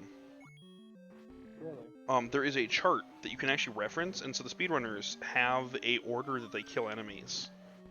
That's that's how deep the speedruns go. Because if you kill enemies in like a specific order, you can, for instance, force out bombs, which are extremely important because the speedrunners will forego and sort of not grab a lot of like important things. So like they'll skip some of the sword upgrades or whatever, and so they need a way to do damage. Um, and so the only way oh no. No. And so the only way they have was, using bombs. And so they complete a bunch of the game using the bombs because it's just a faster damage method. Um, there is some reason that I was able to do damage through that dice shield. I don't know it offhand. I think that was actually a speedrunner strat and a thing that they do. Um, there are a lot of weird things you can do with the ladder, in particular. Um, I've seen some video breakdowns of the speedruns of this game, and it's absolutely nutty to me. Some of the things that I told you someone was holding. It's just nutty to me, some of the manipulations that you can do. One of my personal favorite speedruns to have ever seen was Luigi's Mansion. If you ever seen a speedrun on that game, it's kind of crazy how much of the game you can skip. I believe you have to verse the first actual boss, the baby boss. But after that, you can skip the whole rest of the game straight to King Boo. Huh. I mean, is it like, you doing like some sort of out of bounds glitch? Or you're just... Yeah, you essentially just go right through the roof, fly it all the way down, and then you just end up plopping down in King Boo's room. Okay. And it's so, like, how would you find that? Well, like, what is it? In this game, someone found, so using the ladder, the raft, and the flute, which I have yet to obtain, there is a way to displace yourself in such a way that you, like, can go to, like, really specifically weird spots on the map, bypassing a lot of screens. And I can show you, that one's actually not that hard to perform, so I can actually show you that one. I'm actually not going to go in there yet. I need the flute, which I do not have, which these bombs will help me get. And I want to say there's another secret room here. Yeah.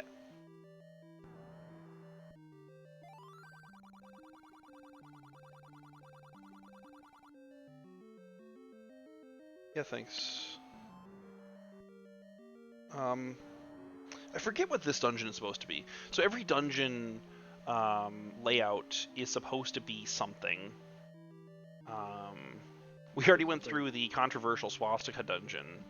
Yeah. That one is, I think it's actually reversed because this is the American version, and I think they actually flipped the points around, so it's technically not. But they like, because in Asia it is kind of all over the place. And it's like an omen of good luck or something. I forget exactly what the meaning behind it is, but it is not. Originally, it was a symbol that was used for like peace and prosperity, and they flipped it or rotated it, one of the two. Well, you can't rotate. I mean, it's the same way no matter how you rotate it, but no, I mean like instead of having it like on its like normal end, you kind of rotate it to a diagonal position. And that's what was used.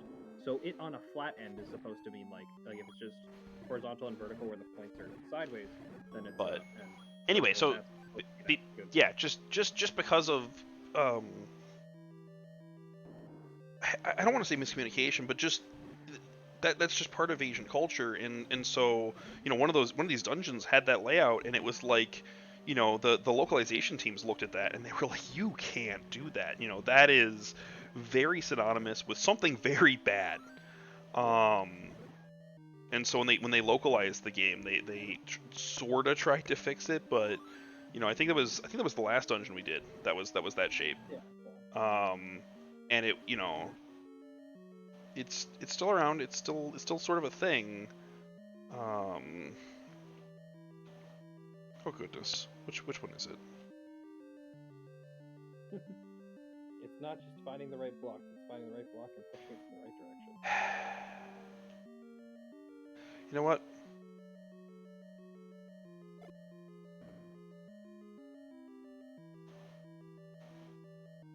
And this is why you get the map, so you know that stuff like this is here.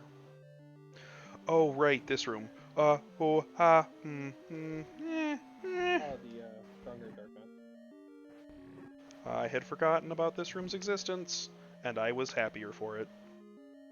Ah, oh. Almost makes you wish you didn't put the bomb. Oh, that's right. I can't move it until they're dead.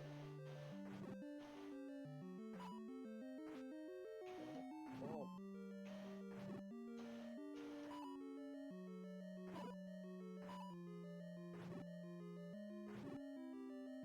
So is there a reason you're holding on to all your bombs instead of trying to help send the group with bombs? Sorry, what? Because you have the 7 bombs, is there a reason you're holding on to all of them instead of using some on these guys? Because I stink. Okay, that's the answer. They are a good strategy if you know how to use them right. I am not one of the people that's good at using them right. Oh, goodness. Well, it's a good thing you got all the star containers. It only gets worse from here, that's the problem. Oh, no. So yeah, I'm trying to get the flute right now. The boss of this dungeon that I turned around from cannot be defeated without it. Yeah.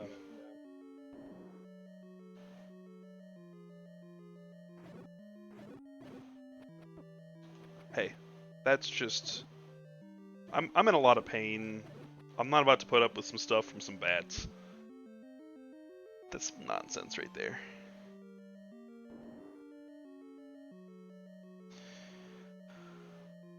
Oh, here we go again.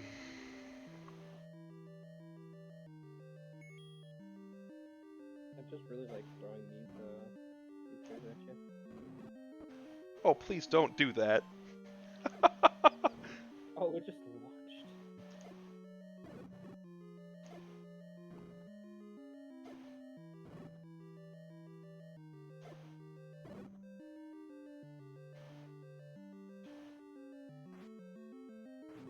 Oh, and the hard spawns. It's fine. It's not fine.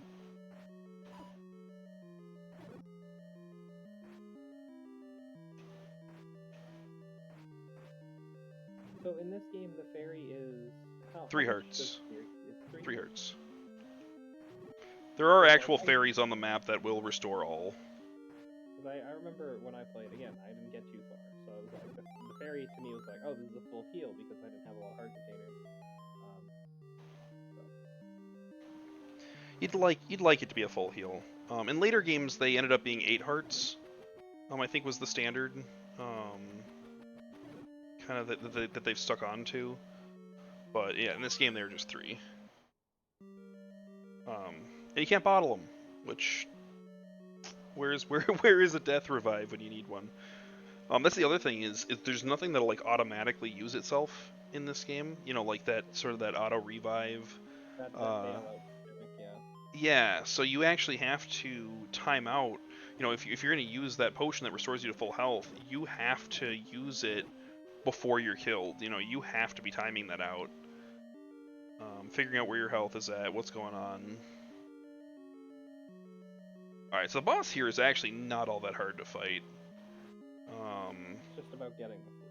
Yeah, it's just about getting that flute. Getting the flute is so much worse than fighting the boss itself.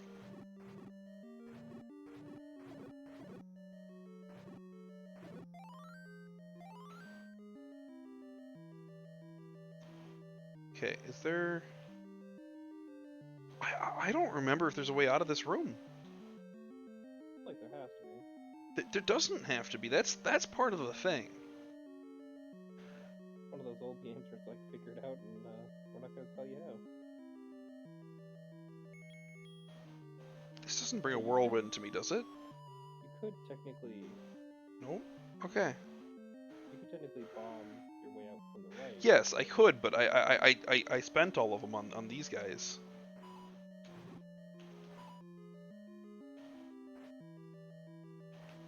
You need them to have another bomb drop. And they are able to drop bombs, right? Yep.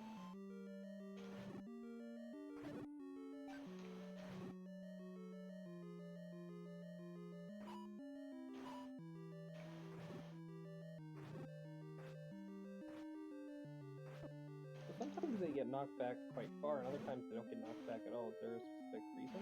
They need to be lined up in the grid. So you see, like the grid of tiles. Yeah.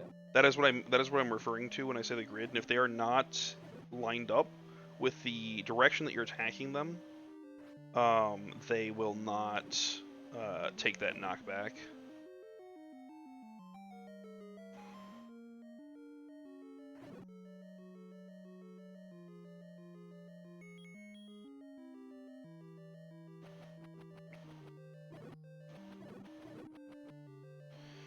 Okay, we are now just wandering and looking for bombs. I know these guys can drop them, and I know that defeating other enemies can mess with the chart. Oh. Alright, let's hope that defeating other enemies doesn't mess with our chart too bad. It will, but...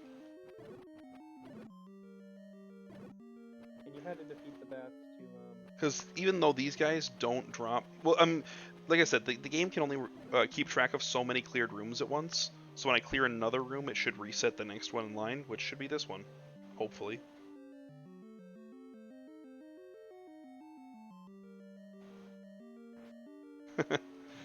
It's nice to somewhat understand the mechanics.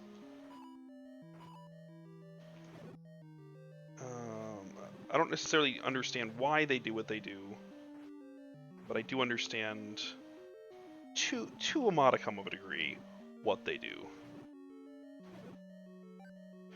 So the interesting thing actually, so what enemy pathing is, so they follow one of two things. So whenever they turn, they have two options, and it's sort of a percentage based thing. They can either chase you, or I forget the name of it, but basically there's an anti-you that is on the exact opposite like axes from where you are. So when you're in the middle of the room, you're lined up with it, and when you are, I'm hoping honestly that at this point I just kind of get killed. It'll let me just bump back to the beginning of the dungeon, resolve this whole issue. But I don't wanna make myself get killed. You feel? They gotta earn their kill. Come on. I like that. Like that. Here we go. Lost train of thought again. This is what I get for playing video games at Squints clock. 5:20 in the morning. Do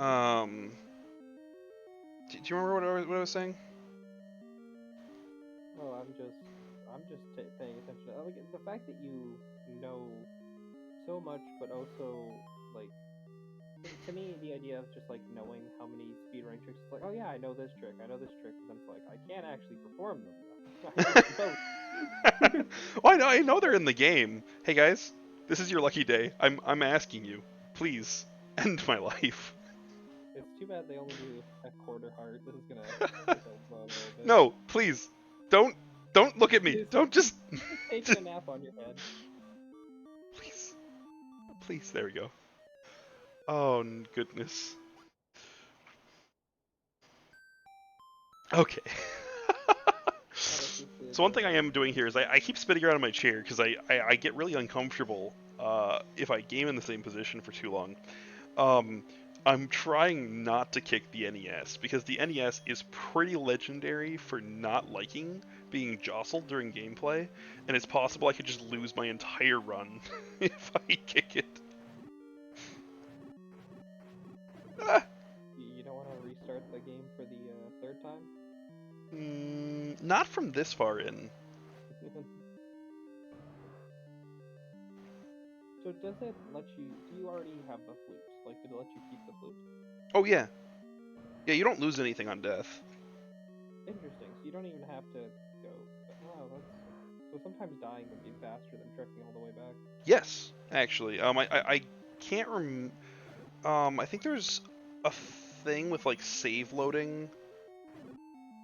I swear to God, there's a way to pull up that save continue or whatever thing from the start menu. Like I thought it was like left and B or something, or up and down and B left. there's I swear to God, there's a way to pull it up from that menu. And I think it's actually faster to just do a like continue or something from that menu because it pulls you back to the front of the dungeon.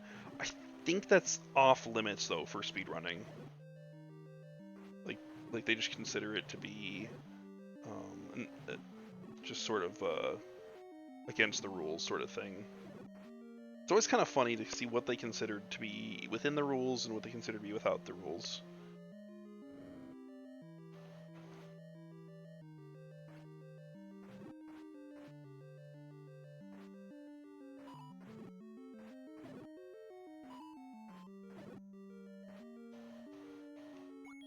The funny thing is they actually can't come onto my ladder as long as my ladder is entirely come on in a spot where they can't walk, you can hit them for free.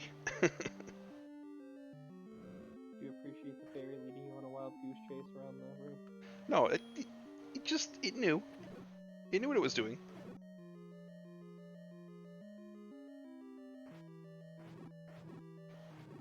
It's just another Miyamoto wink.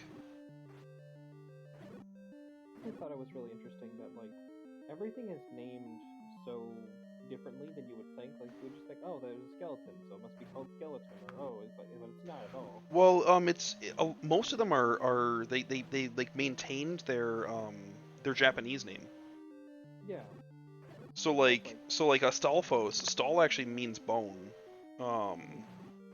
And so like their names are much more meaningful in Japanese. Like I can't remember the exact significance between all of them, but yeah, their names are. I almost want to say they're just like Japanese puns, like Japanese play on words, sort of. You know, like similar to how we use like our Latin roots to kind of make references. What are you doing, buddy? Like for example, the Octorok being based on like octopus. You know, and they did that with like Pokemon too. Although Pokemon got much more localized. Yeah. You know, and you see it in this game. This game, the localization team, they tried somewhat. Okay, come on. I can hit all three of you at once right here. Oh no. Oh no. Oh no. Is there only one of you for this first one? Oh, typically this splits into three.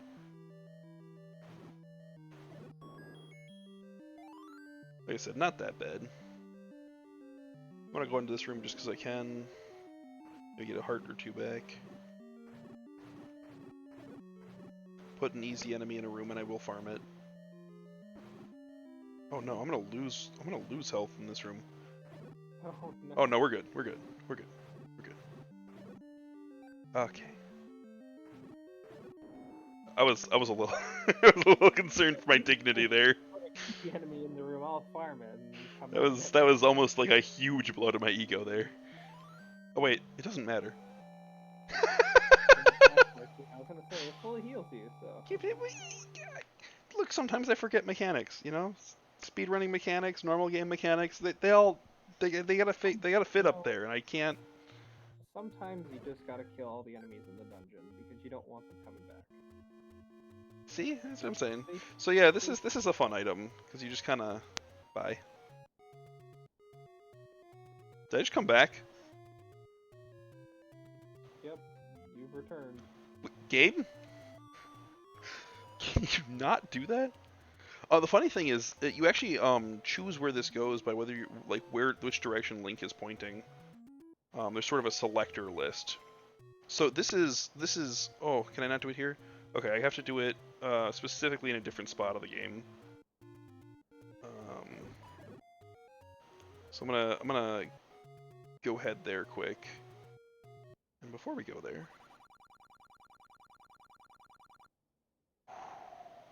choices.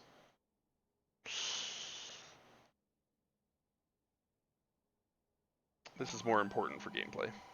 We will grab the shield later. I just will need this at some point, and I forget when it is, but you need it once in the game, and I should have it. That piece of meat. It literally might not be used until the final dungeon, I forget, but it is a required item for one of the dungeon's completions, and I should have it. Well, seeing as your goal is to beat the game out of it, then you'd need the. Well, it'd also help to beat the game if, I could block things like fireballs. Although, believe it or not, there are still things you can't block once you have the bigger shield. And some of them are fireballs. There are different types of fireballs shot by some of the other enemies. They don't look any different, but they still hit you.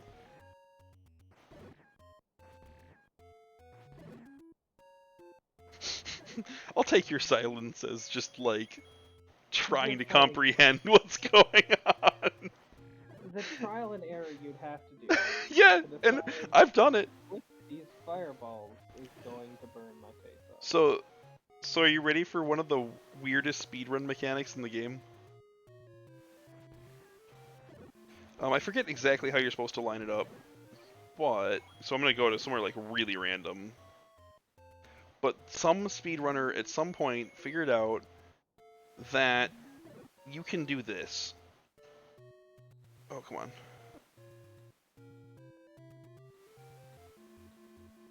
Oh, can I not ladder into the water here? I thought...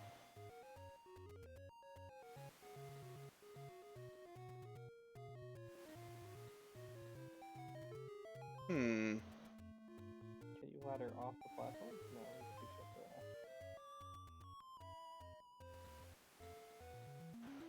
that. Okay, I can't remember how exactly you do it, but you go off of...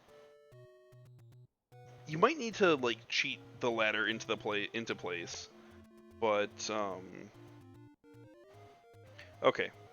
How many dungeons have I cleared? 1, 2, 3, 4, 5. We're on to dungeon 6. Now's the time to remember if I remember where dungeon 6 is. I remember 8 is. I remember 7 is. What item did we get in that dungeon? The flute?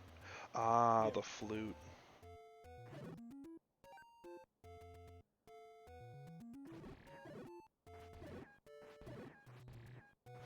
So just as I haven't shown you one, I'll show you one now. This is a fairy fountain. If I go to this one, it'll do this and restore my entire health bar.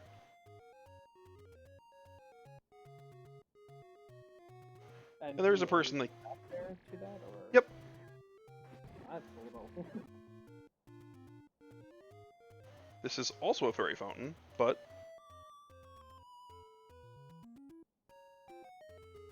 not quite. Oh, I was wrong. This is level 7. But that doesn't matter. Yep, that doesn't matter. You have all the things you need to do something? Mm-hmm. It's just gonna be a harder dungeon. Oh, you know what I should... You know what? I will come back.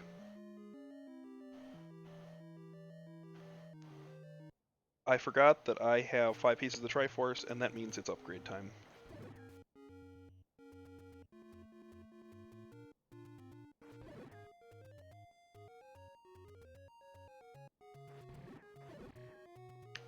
At least I think it's upgrade time. So... I forget exactly the combo.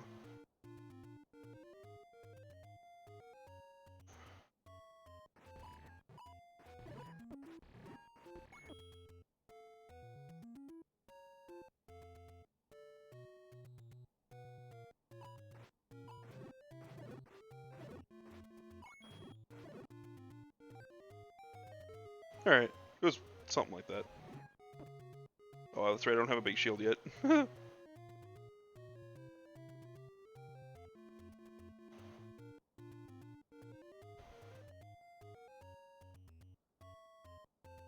Alright, let's play How Good Is the Memory.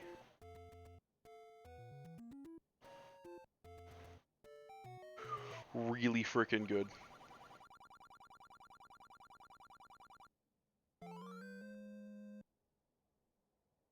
Okay. We are now at maximum sword. Is there's still a cloak that you can get though, isn't there? For damage? Not for damage, for defense. Oh, there's another ring. It's in the final dungeon.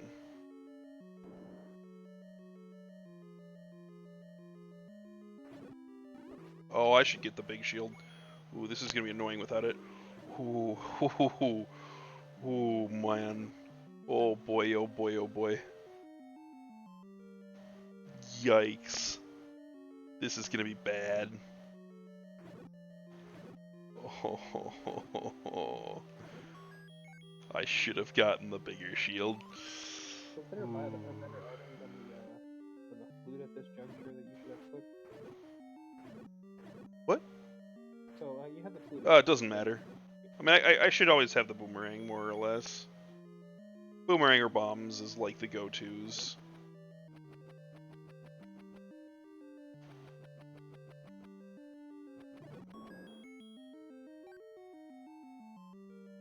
Don't mind my footwork.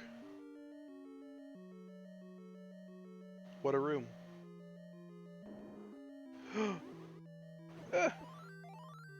Okay, sure, yep. Oh.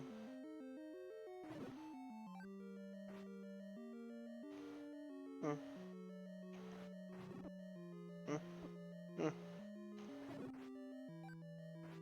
So those right there are the enemies that would steal your shield. Yes. And of course, paired with the enemies that you want to block their stuff with said shield. What, sorry? No, that thing, if it hits me, stops me from pulling out my sword for a short period of time. The other enemies that you've already killed. Those that shoot waves. Ah! Nope, no. Yeah, those are right. Okay, this is where I quickly die. Please stop. Please. Yeah, you don't get a lot of invulnerability time. I'm crying. Keep in mind, this is with half damage. Oh. Oh no. Ugh. Not looking too good for you there. Please, sir. Please. Alright. Well, you tried, and that's what matters. Okay. While we're on this screen, we're saving and continuing. So this will pull me back to the main screen. I'm gonna grind a little bit of money. I'm gonna get me a bigger shield. Get me a big boy shield. Because... Also, it would be nice to grind so you get some of your health back. Oh, I can just go walk over to the ferry. Yeah. But if you're already grinding for rupees, you're probably gonna get health as well, so. Yes, but I will game over myself again. I can feel it, and I don't need to do that. You jerk. Don't believe in yourself. Fine, we'll do it your way. They smell the weakness in the blood.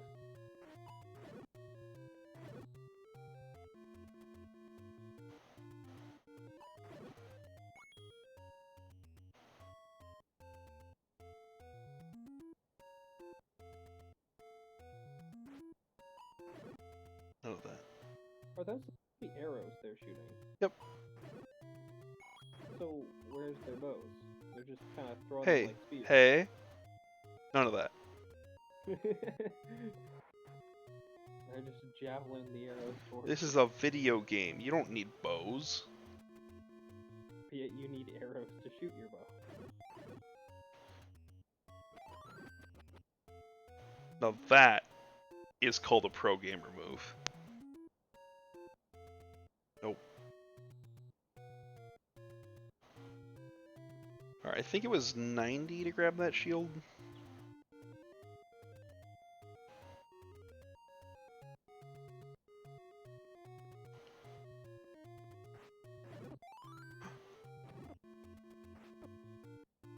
Okay. Everybody stop.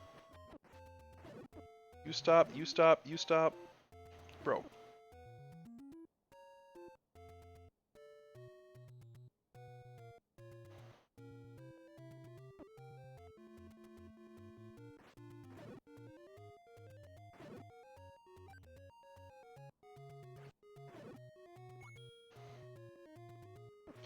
Also, I want it known for the record on this video.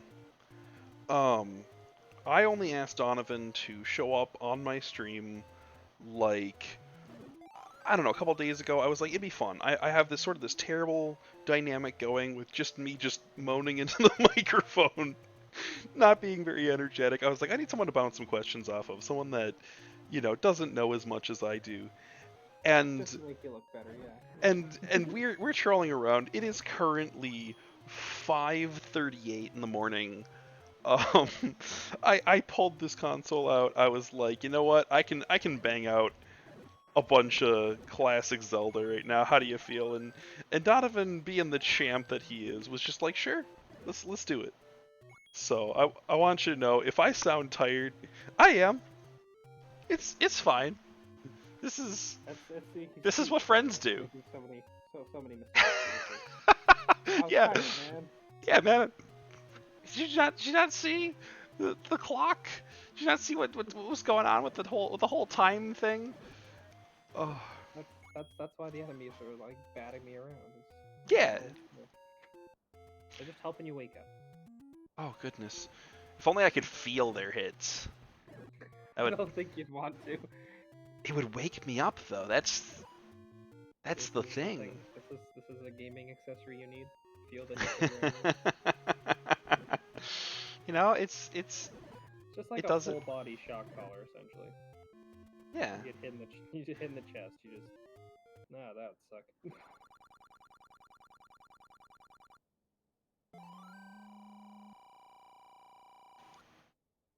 It reminds me I of do. Sorry, go ahead. I said I do appreciate the idea of a shopkeeper going, "Wow, I'm really gouging you with how expensive these prices He are." has items that are unobtainable elsewhere in the game. He has the lowest prices you'll ever see. Like, This idea of going, "Boy, this sure is expensive. Too bad you gotta pay it." all right, I think we are gonna do level 7 next. Just because I can. Um, it's right here.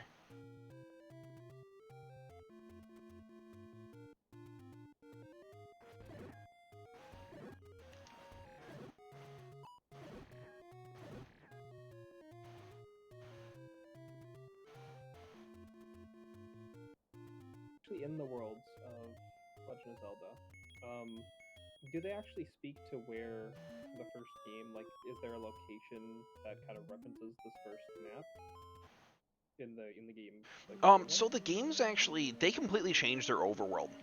So there is no fixed topography. Um, it's really weird. So they tried to like tie all the games together with this like whole timeline thing, and so like some of the maps are theoretically related to others, but honestly, I think that trying to tie them together with the timeline was a mistake. I don't think that they were really ever intended to be done that way. I think that someone was like, "Hey, if you look at it this way, it sort of fit together," and Nintendo was like, "Sure, yeah, we'll go with that." And it, it just doesn't work in my opinion. Um, part of the issue with it too is like the wow, forming a full thought. So the games like to reference each other, as just like a cheeky wink and a grin.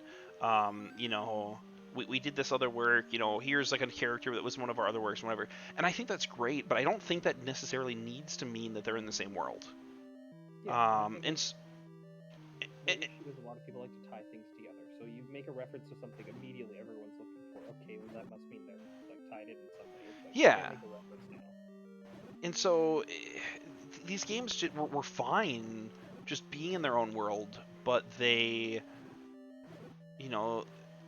Nintendo sort of caved and they said, no, well, these are in their same world, these are connected together, and I think it was better before that. I think it's just a wink and a grin, a sort of like look at this other work we've made, look at this reference, and they put all sorts of stuff in there that you wouldn't get if you hadn't done their other works. Thanks. And so I liked it back when it was just, nope, we're just throwing some references around. We're making some jokes at the expense of, people that have played this before, people that are going to get what these jokes are. Oh man, that is some hard processing right there.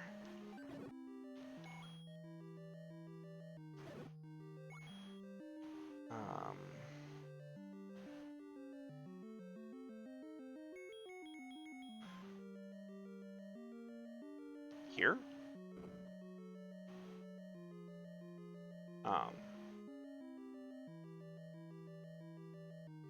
Well, okay, that's right. Doors don't show on a map if they are opened by defeating all the enemies in the room. So these leftmost rooms might actually have something to explore in them. I unfortunately don't know all these doors off the top of my head. It leads some small amount of credence to my channel's name, but not enough. Not enough. I'm playing this game too well for a channel with this title. To anyone watching this, I apologize. I should be worse. I'm not. I feel bad. I really do. Apologizing for being good at a game. Yeah, it's not what I'm advertising. It's false advertising.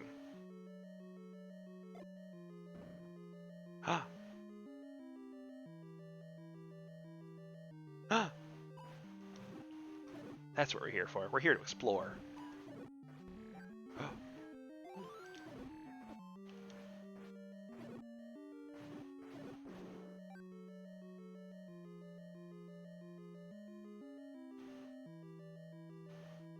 Oh, what's this? Dark room again. Oh, dark room with easy enemies. Oh god, the processor. Dark room with easy enemies. The game does not like animating that many people at once. It it makes it very angry. Every time you say the sentence, oh, so it's a dark room, oh, easy enemies, farm up here. It's just like, oh god, you're gonna get hit. You know what? Like what? I don't like it. I don't like that attitude. It's like one of those things in like a game where you're just like, oh wow, I'm doing so well. The second you say that sentence, you're gonna. I'm okay with that. I need a little bit of spice in my life, if that's what it takes. Oh, yeah. Friend, please.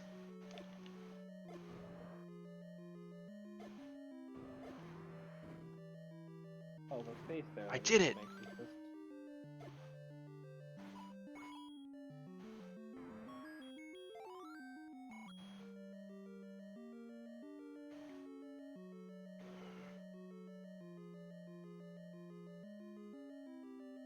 I was smart. I waited.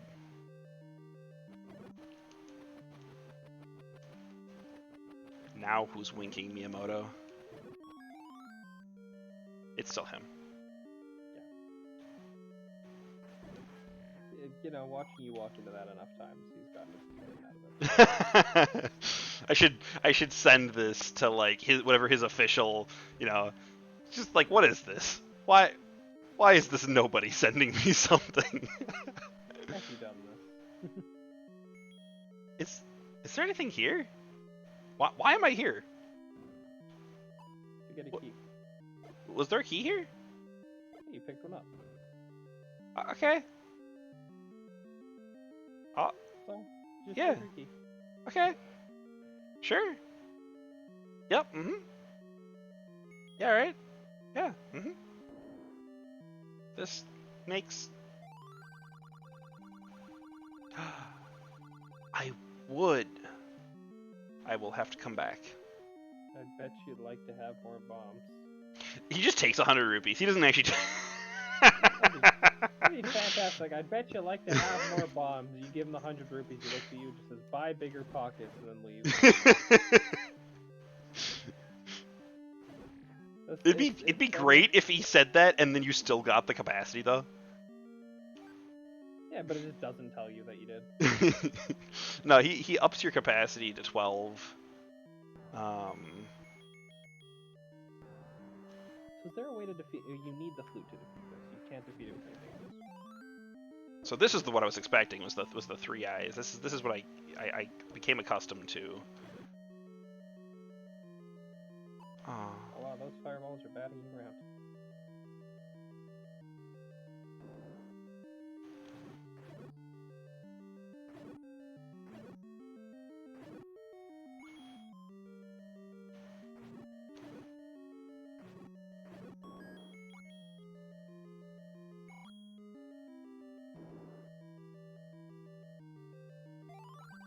See? And this is why we buy things. Also, please explain to me how you'd ever figure that out. Well, he was hungry, and that's the first thing that looks like food. It so said he grumble, tried to grumble. It fish. didn't say he was hungry. You know, grumbling stomach. He's hungry. Oh no. I see that, and I figure no, he's just like a grumpy like ogre or some stuff like just like I don't figure that's his tummy grumbling. That looks like a velociraptor that's like trying to speak. What?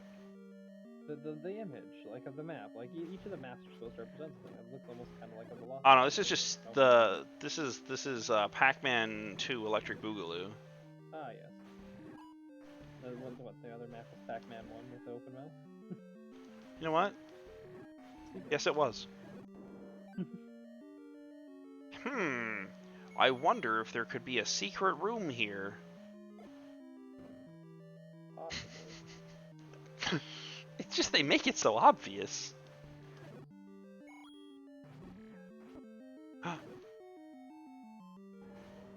It's so not a secret that even the enemies knew to show up in here.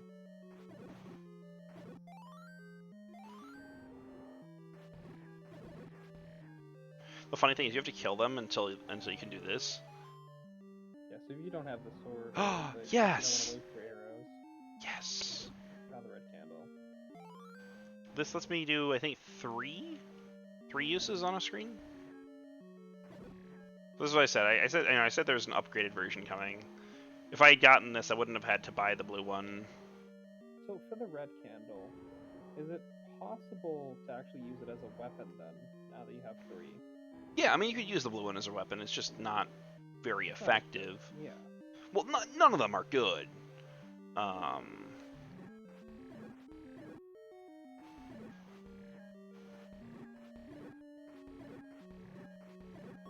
Haha. The secret stand here location. Yeah, the classic stand still and let your enemies come to you in a straight line one at a time. And see, this is how you know I'm playing on the NES. It just doesn't have the processing power. It's certainly trying. Although I think some of the I do think some of the wow, this is really just a bad place to be. I think some of the like ports of this game to later consoles did actually still have the same issues. So can I? No. Okay, so I'm out of bombs. That's fine. I wasn't sure, but like you were saying earlier, you had a Wii. Was it possible? So I forget. Was it possible to actually play this on the Wii, like the original Legend of Zelda? I think they might have had it as a virtual console title. The Wii had very few virtual console titles, and their whole virtual console service has since been shut down. So if you did not have your stuff downloaded, you no longer can. You know what? Actually, something's funny. You know what the longest maintained? It might still currently be maintained. I don't know, but you know what the longest maintained Wii channel was? / is the Skyward Sword save game conversion channel. So there was a game-breaking bug in Skyward Sword that they found, and they didn't have a way to do DLC on the Wii. So they had to sort of invent this workaround, which became the Skyward Sword save data rework channel, something along those lines, and you would just go onto that channel and it could take your save data and convert it to a correct format that would then fix the bug if you had already implemented it. Yeah, like taking your car in for maintenance, essentially, to fix it. Yeah, like I don't know if it actually patched the game. It just fixed the save file if you had already implemented the bug. Because what the bug would do is it would prevent other important NPCs from spawning, so you could no longer follow quest lines. And so it would just, I think it just basically respawned those NPCs, or like reset their spawn conditions or whatever. I don't think it actually patched the game. It just fixed a specific save file that you had messed up. But that was the longest maintained. It still might be maintained. I can't remember.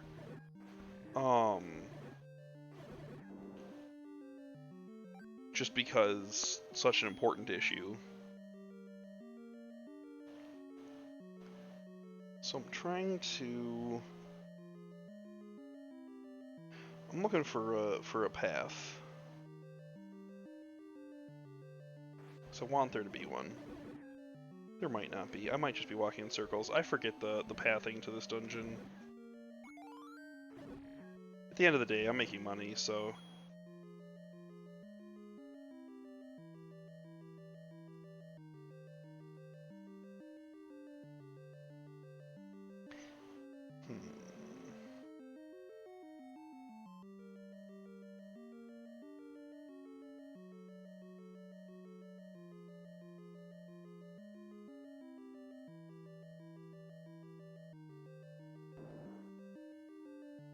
Yeah, that's the interesting thing actually is when the Wii channel actually shut itself down, because like the Wii channel shut down now. If you don't know that.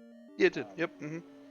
So if you want to play Skyward Sword and you want to patch the game, you would have to either hack the console to reverse the ability to actually be able to download that app again, or you would need like a game broken one or one that already has it installed, because you can't now go on and play Skyward Sword even if you own the disc. Well, that's what I was saying is that channel you could still go on and get it even after like everything else shut down. Yeah, you can still go on and get it, but you can't like go and install it from the shop. Like the shop doesn't exist anymore. Well, that's what I was saying is it possible that the shop exists to do just that? I know for a bit it did. Like that was like the only thing on the shop for a bit. According to like I was just looking around, and like January 23rd, 2019, the shop closed like a week from then, like the 30th, and that was the last item removed. Okay. So it went away 2 years ago. Okay. So anyone out there looking to play Skyward Sword, you gotta see. This is the good talk. This is the sort of talk that establishes where in the timeline we are if you just end up seeing this video out of context. I mean, sure, there'll be a release date on the the original upload date, but that's no fun. No one likes that.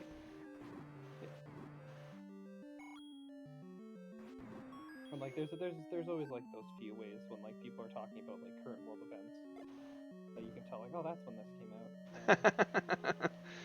Yeah. It's a good way to tell if it's been re-uploaded or not, because unless the editors are gonna go back and change everything.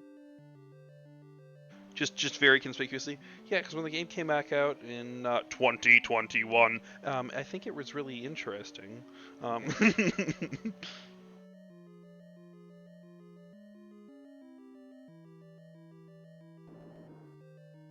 so when you open the inventory, the map that shows like the different doorways. Mm-hmm. Compared to the other one, which it just shows you the full map. Mm-hmm. It's interesting to see like how like, oh, it's like that one on the right, according to it, it's connected to a room you haven't been in. It says. Oh yeah, because that's not an actual piece of the map. That's the eye. That's the secret room. Yeah.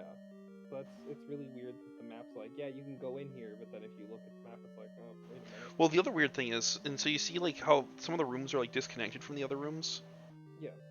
Any door that can shut on its own that either like requires you to clear a room full of enemies or push a block or something does not appear as a doorway. Okay. And if it's like that on both sides of the door, it's gonna, look like the rooms are disconnected there. Yeah, like the two up top there. Because some of those are one way, some of those are one-sided, and some of those are two-sided. I think, and I can't remember here. I think if there is a door locked by a key, it shows as a non-connection. But once you unlock it with a key, it then shows as a connection. Um,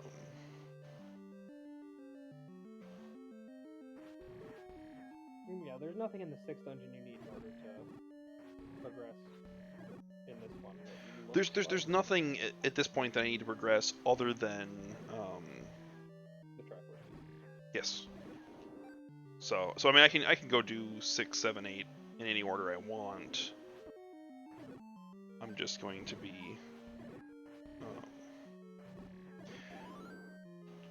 Getting a single rupee at least so that you can get your extra bombs. Was that this dungeon? Yeah. Okay. Oh my goodness. Just let me out of this dungeon. I can't remember the way out, but please. Guys. This has been a funny joke, but tell me how to go forward from here. Just like let me just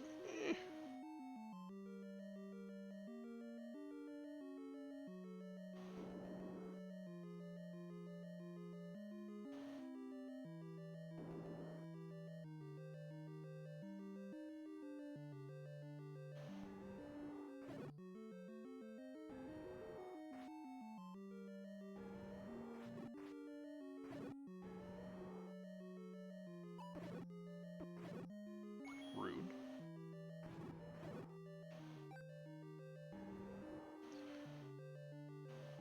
I tried bombing the bottom of this room, right? I can't remember where your bombs go. Yes.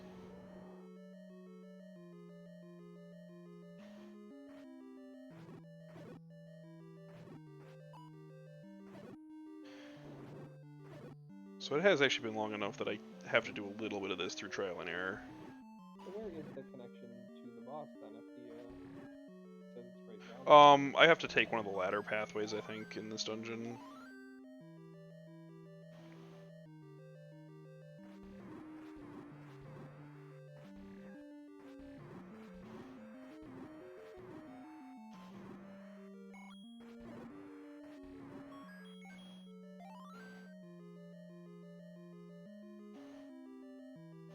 Alright, full bombs already.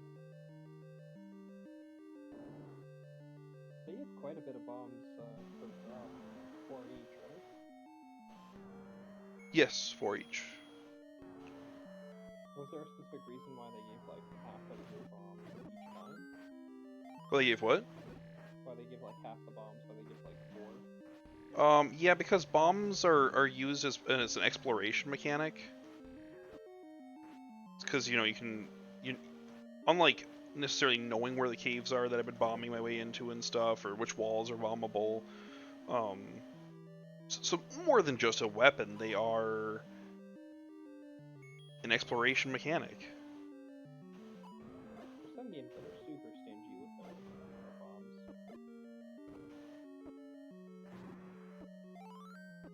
Okay. Let's everybody just calm down.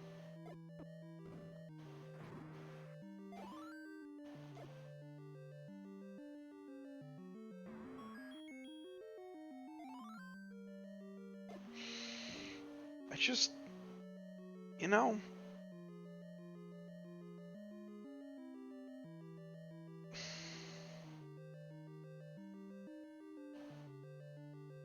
it's not that. Is that not the? Oh.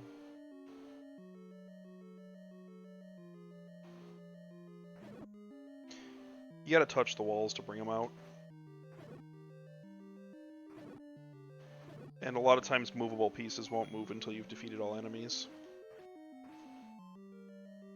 They just come out of the walls in no particular order? They're called wall masters for a reason. Okay, you guys are just having your yucks. I'm gonna need you to chill on that.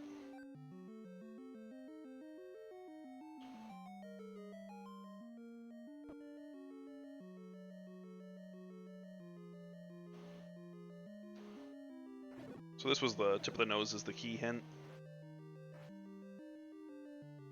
Because that was in the tip of the nose of the... Never mind that the pathing for the dungeon is super messed up, but... Brings you all the way over here, huh?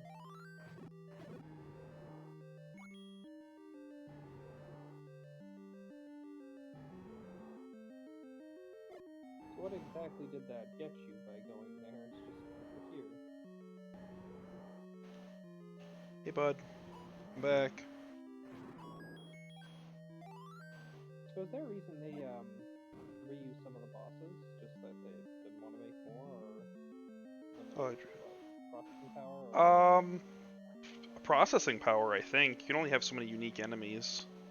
Are you gonna grab the upgraded bombs before you go? No.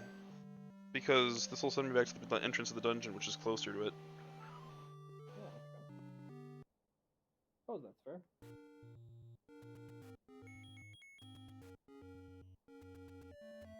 I'm used to games where, like, you use the thing, the dungeon's gone. Where what? Well, there's some games where, like, when you complete a dungeon, the dungeon destroys itself. So if you don't have everything in the dungeon, you can't go back and get it. Zelda has always been good with that. Just with, like, generally not... Either not destroying the dungeon, or having a way for you to still go back into it afterwards if you'd like. Really, for at least the important things. The only one that I can think of in recent memory... Sorry, I talked over you there. I was gonna say, it's interesting you fully refilled your bombs as well as increased your capacity. I think that's a processing power thing. You have 12 now.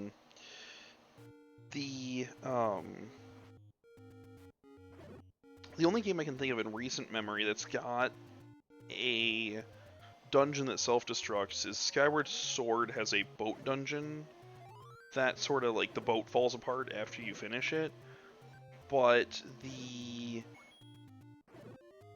for the most part there isn't, like, any important chests you can find, but for the ones that do exist, I can't remember, the dungeon either, like, comes back, or...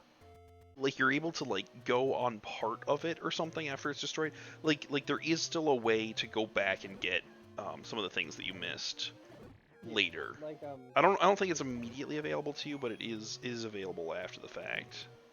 Like, no spoilers for the actual game, because I love the game, and I think anyone who hasn't played it should play it. But Persona 5, specifically, which is a fairly newer game, when you complete their dungeons, they're done. Like, once you do what you need to do in that dungeon, the dungeon disappears. So if you leave any, like, treasure, anything you wanted in there, it's gone. So you have to make sure that you farm what you need and then kind of complete the thing. And, like, I don't mind that as a part of the game, but, like, I like the games to say that, like, up front. I don't like finding that out after the fact. That it's like, well, oh yeah, for sure. All this stuff. Well, what console did Persona 5 come out on? It's on PS4. Okay, because I was gonna say that's the sort of thing that you'd see in, like, an earlier game, but yeah, absolutely, like, a later game. I wouldn't expect to see that. I can reflect swords now. It's pretty nutty. Like, that's why specifically I'm saying, like, even some newer games, like, they don't, like, the fact that the dungeon's gone, it's pretty weird. I don't mind it as a gameplay mechanic. It makes sense in the game. Again, not saying why, but it does. Yeah. Well, yeah, and a lot of times it does. One of the games that I always loved growing up I think it's might just because it was one of the few games that I owned growing up. My parents never really wanted me to have games, and I love them to death. They they honestly that was the right call, growing up. And that's right, I've been here. Uh, so I didn't have a ton of games growing up, and one of the few games that I did have was like the official Harry Potter games. And One of those I ever had with the GameCube one. in the first Harry Potter game, when you play through it, it has a just a linear plot. And so oh, it's this box. Okay. And so it has these have you played any of the Harry Potter games? I played one that was for the GameCube. I can't remember which one it was. I'm trying to remember the name of the things that the chocolate frogs are in the movies. The like wizard cards. Yeah, that's what they're called. Yeah. So it had collectible. Each of the games has collectible wizard cards, but since the first game is a truly just linear playthrough, if you want to completionist it, you have to get every wizard card at the time that it's available to you, and you can't go back and get it later. Oh, I remember exactly what I played. Harry Potter and the Chamber of Secrets for the GameCube. Is that the first or second one? That is the second Yeah, one. because It's after, because there's Quidditch World Cup, then there's Philosopher's Stone. yep, I have and there's Quidditch World Cup and have played it quite extensively. Yeah, I had it for the Game Boy Advance. Oh, The that Quidditch. that could not have been great on the graphics. It wasn't, but you know what? It made do. It made do. Every day I see, I don't know about every day. Every time I'm in like some sort of reseller store and I'm looking at Game Boy Advance games, I'm always astounded by the things that got ported to the Advance, And because the Advance and the color too. Even some of the stuff on the color. it just there was stuff ported to it that shouldn't have been. It just the Advance did not have the processing power, and they were just like mad scientists. They were like, can we do this? Yes. Okay, we're gonna do it. Like they just didn't care what the convention was. Um, they didn't care if they had the processing power that they needed to do it. You know, they just went for it.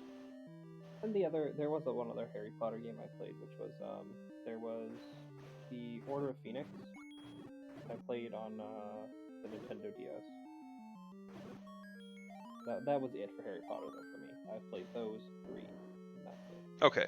Um, I've played maybe the first three. Um, I know they got better with each game, or at least in my opinion. Because they became sort of less linear each time. Oh my goodness, I'm gonna get my butt handed to me in this dungeon. Slash RDM. But oh yes, I kill these guys one hit, so now they can drop things. Yeah, they're not going to because why would they? But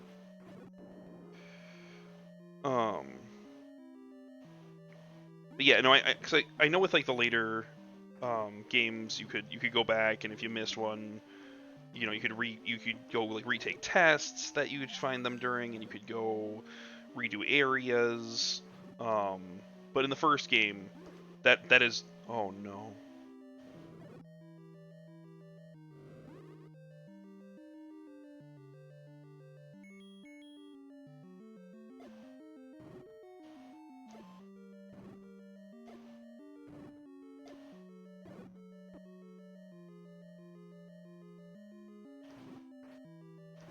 That was me doing a I choose life moment.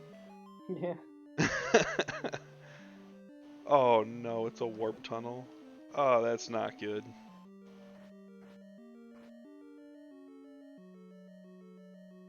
Oh, that's really not good. The one I liked Oh the no! GameCube Oh no! one. Hold up. The problem with oh Okay. I know, it's okay. you're dying. Yeah, It's fine. Good. But no, the problem with Order of Phoenix I found is it was a lot of mini games. Because like you had to go to class and then you had to do like the things, and it was a lot of like, look at what we can do with the stylus. Um, and a lot of games on the handheld systems, I think that was always the issue. Is they were trying to show off the limits of the handheld device and not really tell a good story. And it's like we know what the limits are. They aren't that far. It's like, look at what you can do with the stylus. It's like, okay, but can I play the Okay, game and have okay. fun, please? Let's back off the mic a little. Like, oh no. I was really sad. Please don't. Do we have any bombs left? Please. We have 8, yeah? I choose life. You know what the tragic thing is if you spent all this time killing them and then just walked into the spikes and died.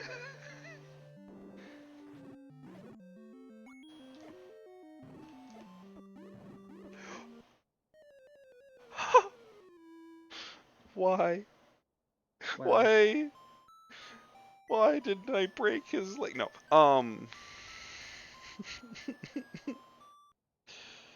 Alright, not even saving, huh? I think it's time we grind some money and grab a potion. It's time. No. No.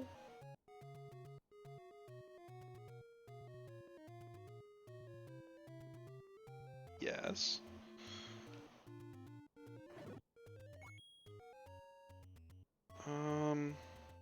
Ooh, is this where the... Oh, this might be? Nah.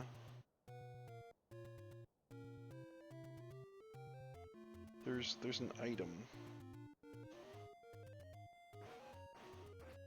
I'm trying to remember exactly where it is. So you have to fight literally every statue, yeah? Well, I know it's on, like... Wah. Wah. I have a general remembrance of the sort of area it was in.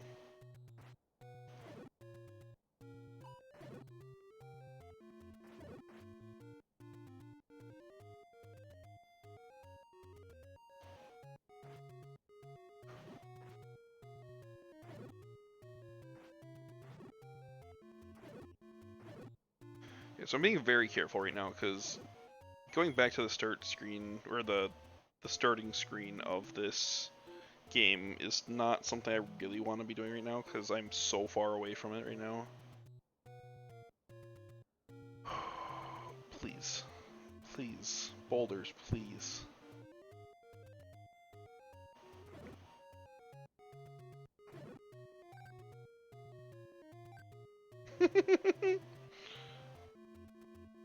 Oh, well. Yeah, that's right.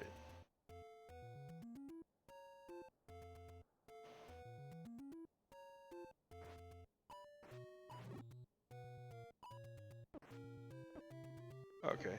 No. Stop. Halt in the name of the law. I don't like anything that's happening.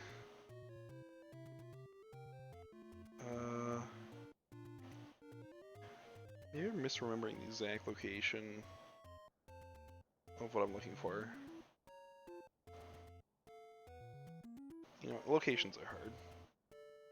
So yeah, growing up you said you didn't have a lot of games. What games did you have access to? You said the Harry Potter ones. Mavis Beacon teaches typing? I mean, yeah. I played... I don't know, my dad had pinball machines, so that was always pretty cool. But,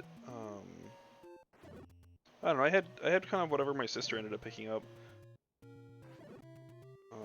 A lot of them were just learning games.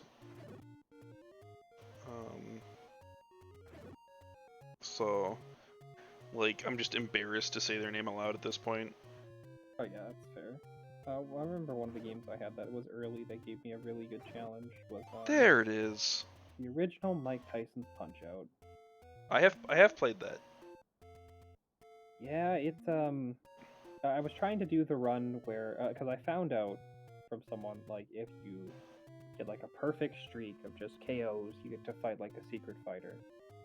And there was a code, but I didn't know the code, so I was trying to do it, and it was so frustrating because there's sometimes it's just RNG. Like if you don't get them to specifically get knocked out, you're not gonna get it. And you would have to restart the whole run. So it's actually funny. So I actually learned recently, and it wasn't discovered until like a year or two ago. But one of the creators came out and talked about Punch Out, and they actually built tells into audience members that told you when you were supposed to punch. And so it was like the audience member would like move their head, or there was like a camera flash, or like something, and if you did press push the punch button every time that happened, you would win the fight, guaranteed. And no one realized it. No, because like when you're playing the game, you're not focused on. You don't care about the audience. You think that's just background. Like, well, it's just the fact that it went this long undiscovered. I'm just discovering these. So there's 4 fast travel locations, and they don't appear as stairways, unless you have already been through them. All right, so I want potion. A full potion, which is what I would like, is going to take another 8 rupees.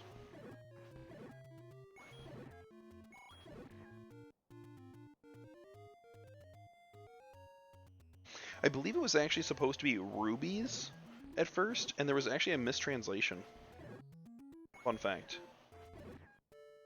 makes sense.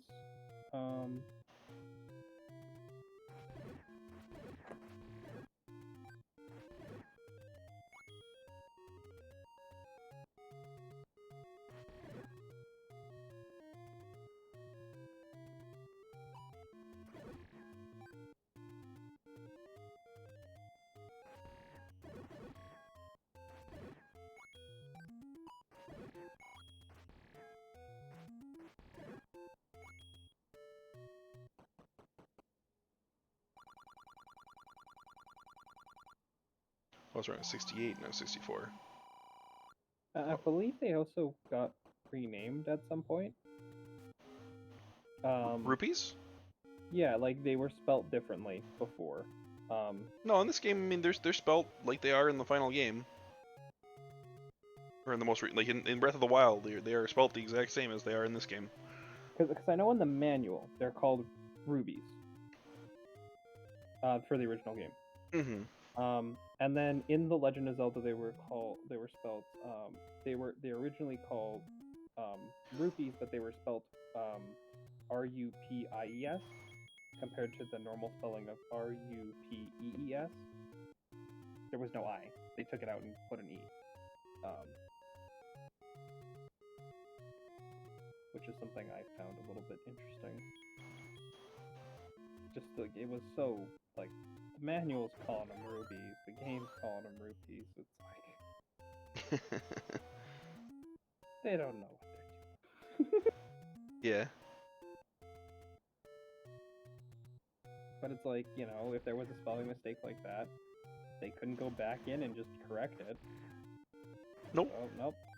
It's rupees now.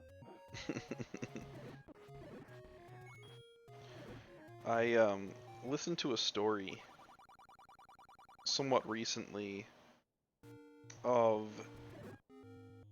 it's just so funny because, like, you know, times before now, I don't want to say older times because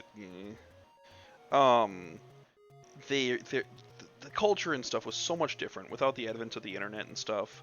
And there is a story of this guy from like Norway or Sweden or something like that that basically faked his way into the inner circle of Nintendo distributors.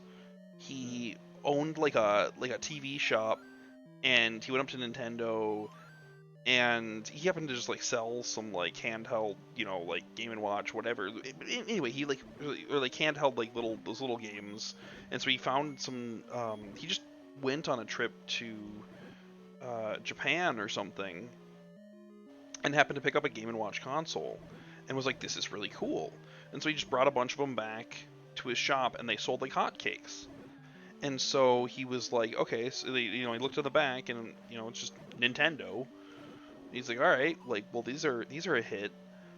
Um, and he basically went back to Nintendo, and he was like, I want to be a distributor for your games. I'm a game distributor. He just straight up lied. He was like, yeah, I'm a game distributor. And I would like to distribute your games over here in Sweden or whatever. And Nintendo was like, all right, minimum order is like 5,000 units or like 10,000 units or something, and he was just like, all right. And so he just bought that many, ended up selling them, expanded his range of what he was covering. Um, and he actually might be part of the reason that Nintendo made the NES, because he kept going back to them after they made the Famicom. He got his hands on it and got to play it a little bit, and he's like, you need to make like a Western or like a localized version of this. And Nintendo was like, no, we don't have any interest and whatever. And he kept going back to them and saying it. And finally, when good, thank God that thing doesn't respond.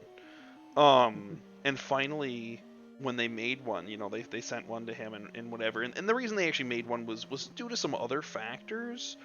But, he had been asking them for quite some time at that point. And, you're not going to convince me that wasn't a factor.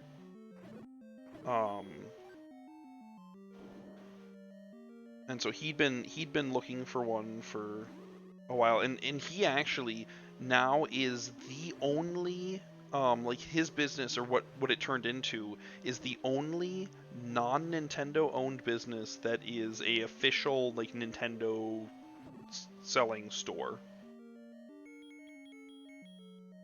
All you gotta do if you ever want to get those Nintendo products, you just gotta lie until it works. Lie, cheat, and manipulate your way to the It's like top. that quick little I potion can't believe mechanic. they gave. I just can't believe they gave him the recognition after that. They're like, you know what, buddy? Here you go. Well, I mean, You his did it. business grew to about what he said it was by the time that they were done, so... But then they caught on, they were like, wait a minute, is this allowed? Wait, this looks like a... It is. I realized as I was exiting the room. The wand! Now we're having fun. Now we're thinking with portals. There were enemies, I believe, if I remember correctly, in like later games where they actually stole your rupees. Yeah, those exist. I'm thinking Likes used to do it actually in Majora's Mask. Like, I think there were like rats or something they used to steal rupees. I don't remember what game. Wind Waker has some rats that'll steal your rupees.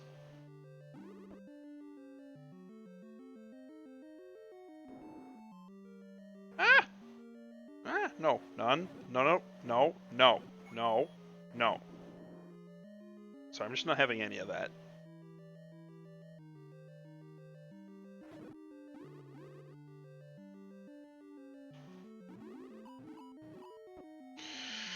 I just love how many things like originally just started as like a bug or just like a No. non-feature Okay, I gotta keep my shield.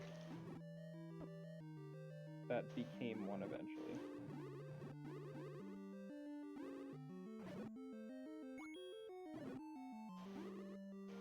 That one does not do much, it looks like.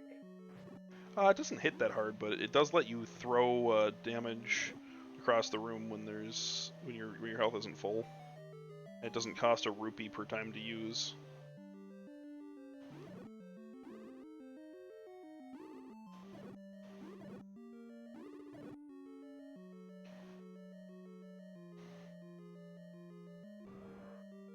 Oh, It's so oh, interesting that oh. this is before the time of like mana bars or stuff like that, where you just spam the spell out as much as you want with no consequence. I mean, mana bars aren't completely foreign. Well, this was one of the launch titles. I don't remember any NES games on launch title that had like a mana bar like mechanic. Final Fantasy. Yeah, for the Famicom, we would have had I have it. Final Fantasy 1. I could go plop it in, like. Yeah, but like the first few Final Fantasies came out in Japan, and like the ports, like it's the timeline is just it's Oh, messed that's up. right. That's right. I mean, you are correct.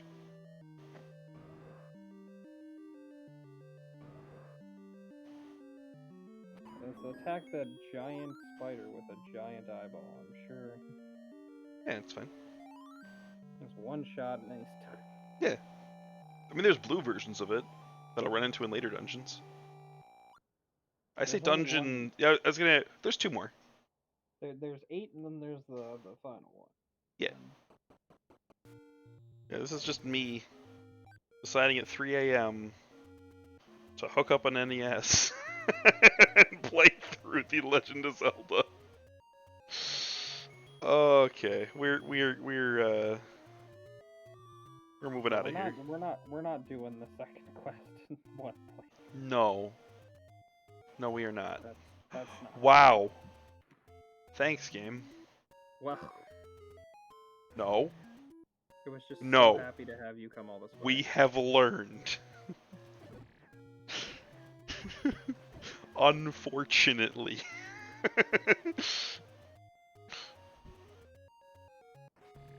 No.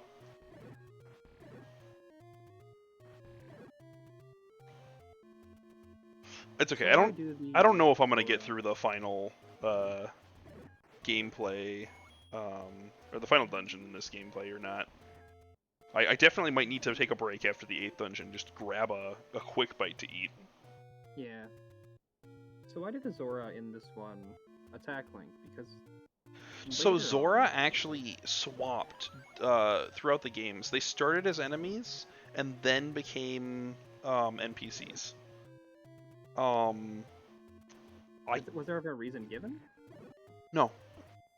So they just decided, hey, let's stop killing that guy. It's based off of, so there's a reason given in the storyline. So like if you look at the storyline as a whole, in the like Link failed humanity storyline, the Zoras became feral basically. Okay.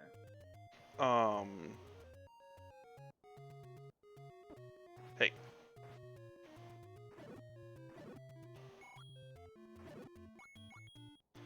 But so I mean the first game and the second game are both down the Link failed humanity storyline. Which to anyone watching this after the fact that doesn't know about the storyline, go read on it. It's really weird. At Ocarina of Time, which includes some time travel elements, it branches off into 3 distinct timelines, and it does some weird things. But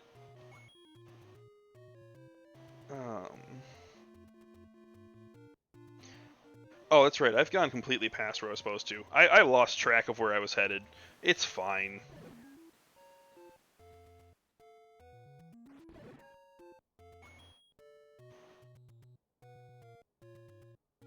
Oh no, I'm actually more or less where I want to be.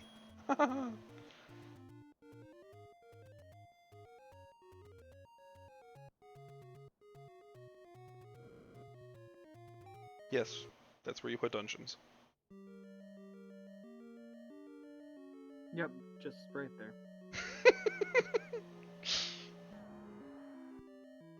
Alright, we know the drill.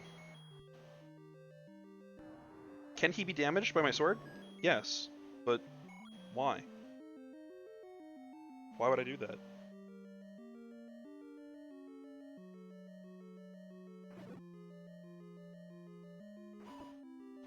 They're just kind of throwing everything at the wall to see what damages you at this point, it looks like. Yeah, and it just dies a lot quicker than it used to.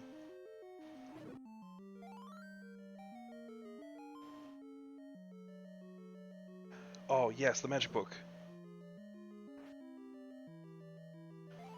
This actually means that my candle is basically useless now. Just is a better fire.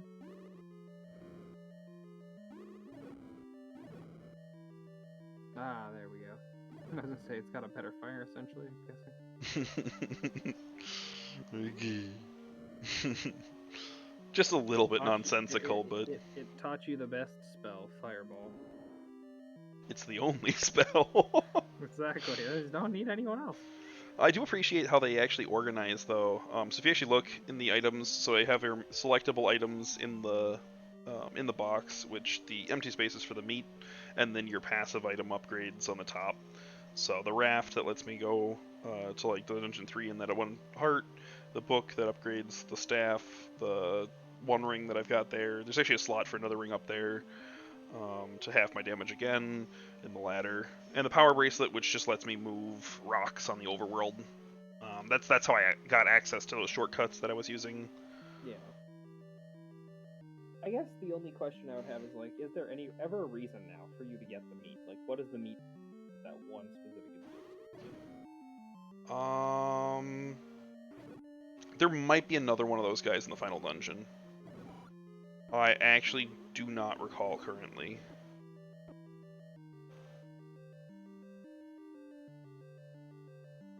Because the other thing I would think of is like, why can't you yourself eat it for health? Or something? Too big. It's too big. That's why it's a nice inventory. It's too big. I appreciate that he actively moves towards wherever the bomb is. For some reason I thought the walls here were bombable too, but...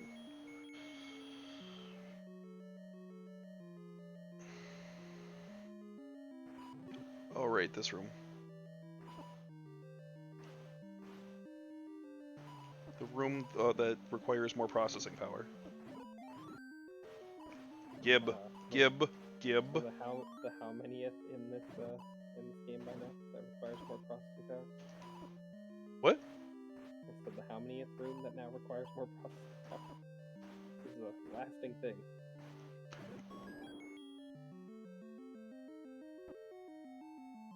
Okay, I don't know why, but my spidey sense is telling me that left is where I want to go first.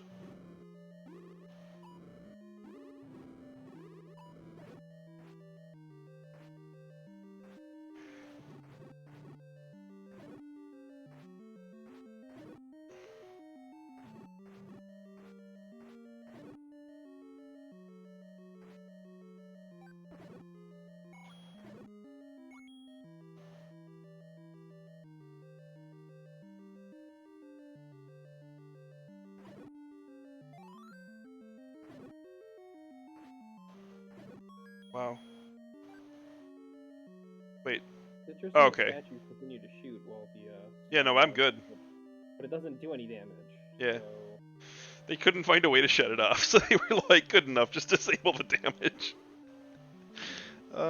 It's funny.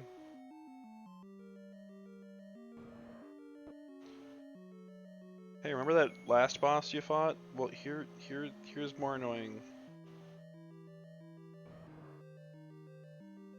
Although, it shouldn't have been the last boss I fought, because this is out of order. So it should have been like, hey, remember that boss from 2 dungeons ago? Here's an upgrade. Oh, no, I missed. Sad.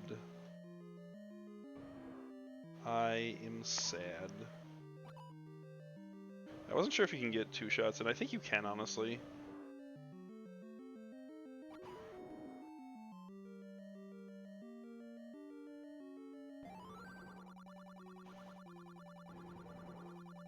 Okay. The original Death Mountain. Spectral Rock is where the final dungeon is.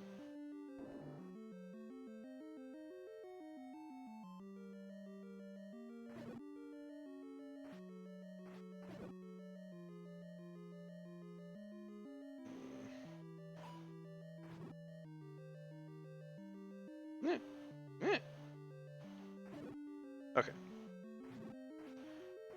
Ignore my noises. They actually affect the game, you know, in a very secret and personal way. They increase your power level by just like by like 3. A very arbitrary percent. Not even a Many percent, decimals. just by 3. With many decimals.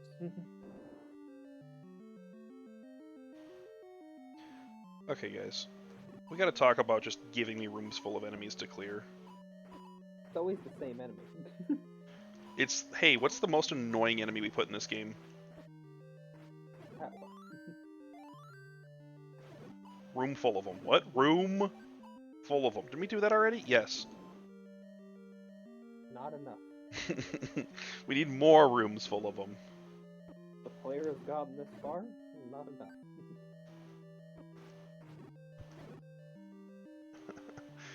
Stop taking away my sword. What's your thought on games with like purposely hard games? I mean, I played through Dark Souls 1 and 2. And I need to preference when I say perfectly hard games, I don't mean the ones that are artificially hard, like where like you have to die in order to access parts of the game. Like, I played through Dark Souls 1 and 2. Because yeah, like I would say like Dark Souls, the original Mega Man games, where it's like you can beat them, but they're not going to get any easier. You have to just essentially get better at the game. And I think that challenge is a good thing. I mean, you're talking something like Super Meat Boy, where it's just... Like, I find games that are challenging more fun over games that, like, behind the scenes will, like, lower the difficulty the longer you play them. Like, I can think of an example where it's, like, in Mortal Kombat 9, there's the Challenge Tower, and the Challenge Tower is, like, this really hard thing. Like, the final level is really, really hard to do. But every time you fail it, the game makes the AI slightly dumber. So, no matter what, if you keep banging your head off that wall, you'll eventually win.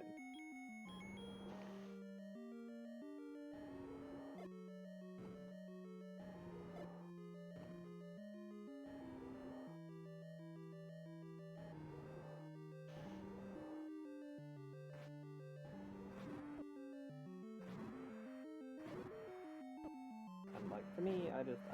If you have to purposely make a game harder or purposely make a game easier for whatever purpose, I don't like that personally. Alright, so I missed some stuff in this dungeon.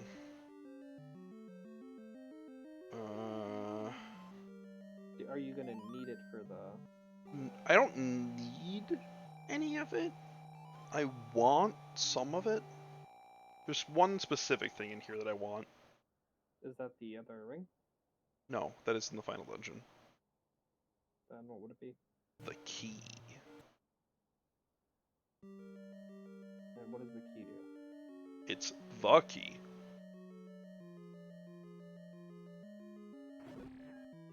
The only one you ever need. You also didn't seem to get the map. Yeah, yeah.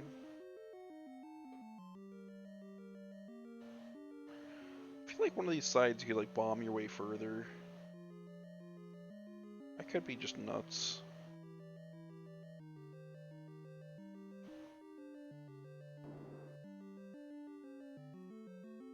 I do appreciate the boss rooms don't respawn bosses.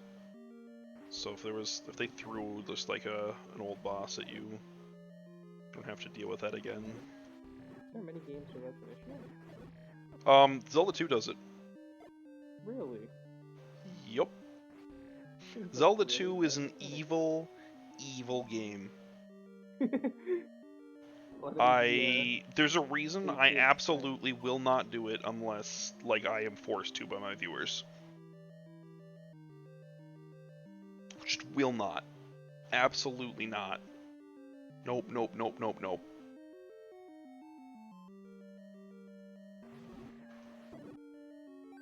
I like the idea of just like walking into that room with no bombs. There's just like no entrance, no exit but the way you came in. It's like, well, what does this accomplish? There's the compass.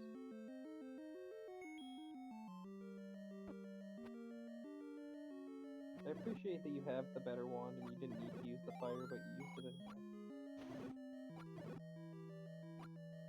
Well, it's the better wand doesn't damage these things.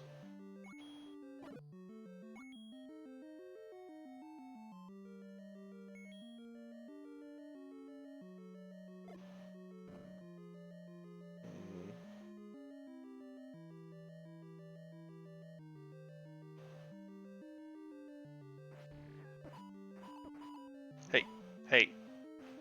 We are gonna have a chat when we get home. Listen, sport. This is the only way I know how to talk down to enemies. Just like, look, champ. I mean, better than my brother. Look, champ. Your mom and I have been talking. Better than my brother. I remember when he was playing like Destiny, he screamed out once that's like, if you keep hitting me like this, you're not getting McDonald's when you on the way home. No McDonald's on the way home for you. Oh no. The enemies did not appreciate. Look, sport. Your mom and I have been talking. We've decided it's time you knew. You're in a Zelda game. No, that's. Dad, say it ain't so.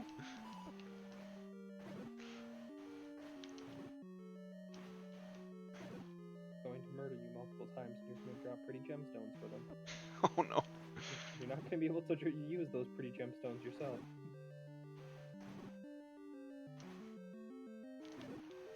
These are the family jewels, and you will give them to the first adventurer that you find, and entrust them with your life's work.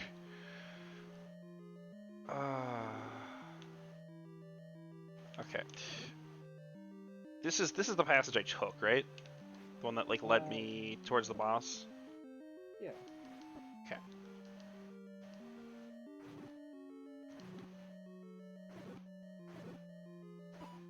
Ouch. I do appreciate the sprites only turn off your sword and knock you around. They don't actually damage you. If they did, I'd be a lot angrier. I used to think that they did, and I used to be a lot angrier. I think it's just because it's got the invincibility flash going on your character, but that's probably it. Mm-hmm. Well, I mean, when you're first playing this, you're thinking, oh, something hits me, I take damage. It makes sense. So that hits you, and you're I messed that up.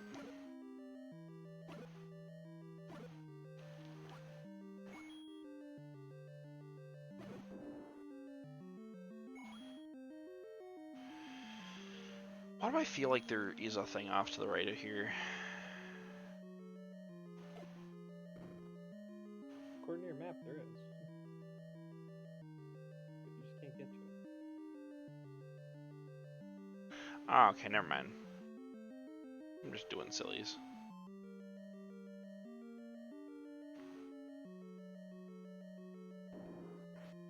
Oh, oh, oh, oh, oh. Stop. Stop. Oh.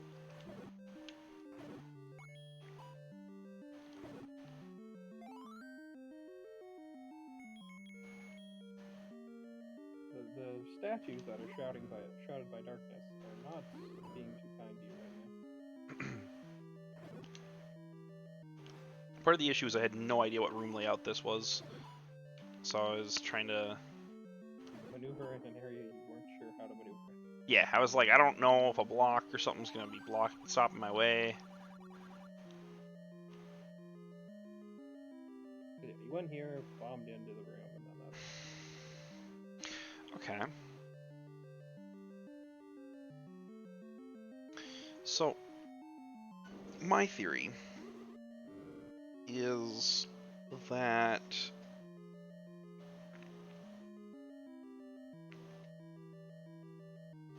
one of those three things in sort of the upper right has a bombable wall above it.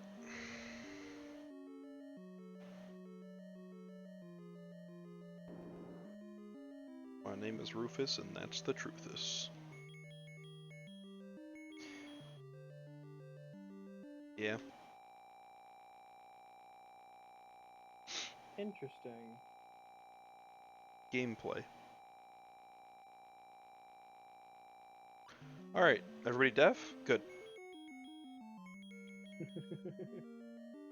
Good. Good. Everybody deaf. Everybody deaf now. Alright.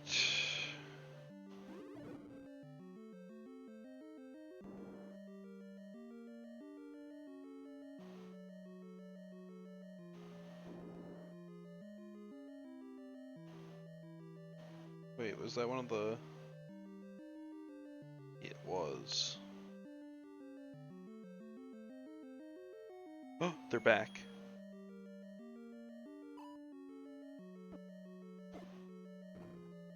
Knew it.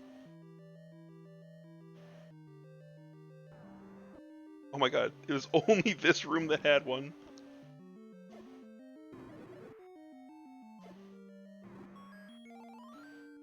Oh. That was a very There we good go. feeling. Yeah, so this one, I believe, kind of looks like an animal. I don't know what kind of animal. It looks semi like an animal. As best as you could do an animal in this kind of style of graphics.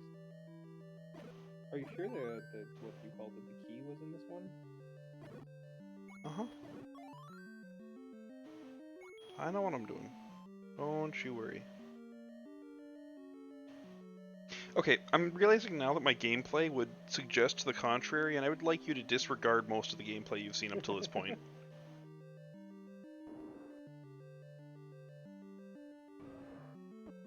Oh. Oh, we're good. Oh, well.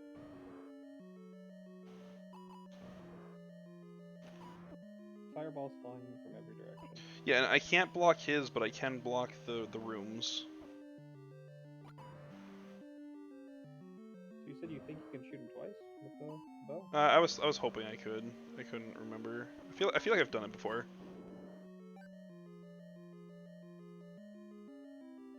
Well, considering you missed the first shot and you hit him with the second, I think you could.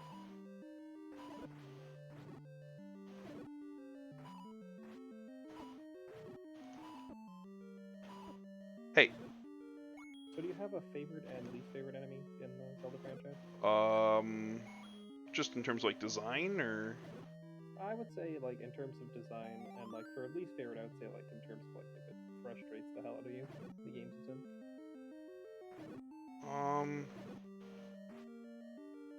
I don't know. I don't think there's any enemy that I like really light up when I see him in a new game. You know, nothing that I'm like, oh yeah, you. I remember you. If I had to like pick some favorite designs, it definitely would be some of the bosses throughout the series. There's been some bosses with some very iconic, very cool mechanics that I just truly enjoyed playing against. As far as common enemies, For anyone who actually knows the Zelda franchise, would you be able to like name a boss or so? Oh, like Girahim from Skyward Sword was absolutely phenomenal. Oh, by the way, do you like my number of keys? Oh yeah, it's A. Yeah. You have a key. I have a key. So yeah, Girahim from Skyward Sword, absolutely loved. The final Ganondorf fight from Twilight Princess, I absolutely loved. Zant from Twilight Princess, I loved. Let's see here, who else? I don't know. I like a lot of the more dually sort of fights that you do. Oh, there's different music. Right. I'd forgotten.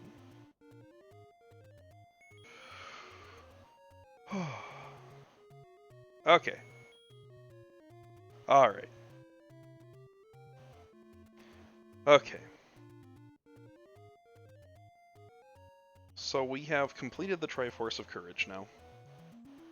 There it is. Look at that yellow triangle. So pretty. Now all that's left is actually a significant portion of the game, which is the final dungeon. And I do mean significant portion. It is hard, it is long, it is large, and you can't beat it unless you find certain secret rooms that have items that are required to beat the game in it. Yeah, like I'm guessing like you already said The silver arrows in the new the one. silver arrows are not on one of the mapped rooms. Of course not. Um, Do you need the magical key to enter the? nope. The magical key just removes my need to find keys ever again, Okay. and it's just, you know, I like having it.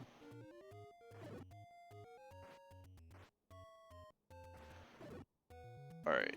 Also, the final dungeon is a convoluted mess of warp tunnels. Just Well, I think what you should probably do is probably like get to the dungeon proper. And then if you wanted to take a break to eat, that'd probably be best. oh, I mean, But it'll then, be like actually, a quick 5 second.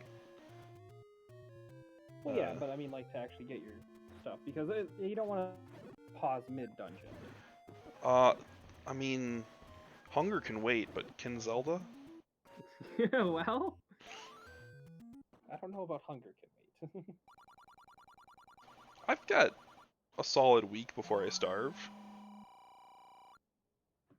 Heck, I can go 3 days before I need water. Wouldn't recommend it, but you can do it.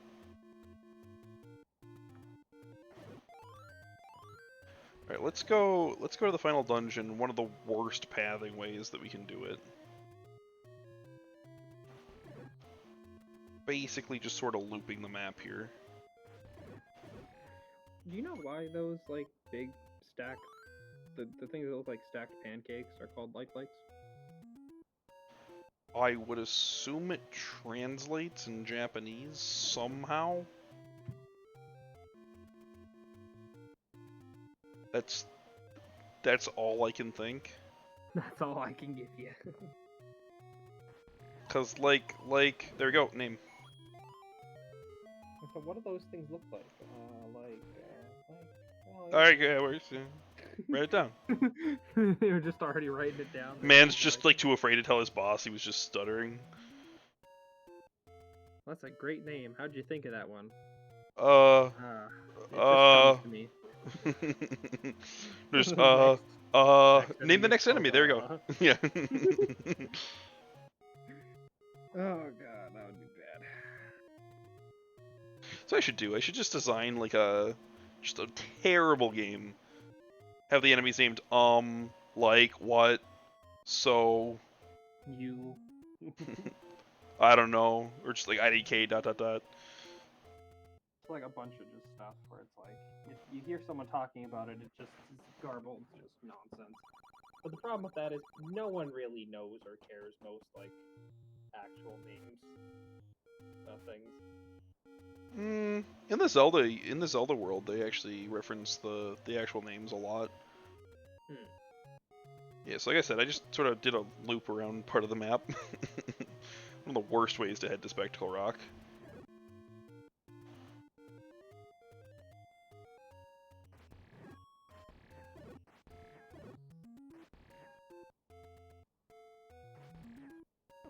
Ow. And the P-hats pose more of it. Yeah, and these are called P-hats. Just so you know. But when they pose more of a threat than the giant sword wielding dudes.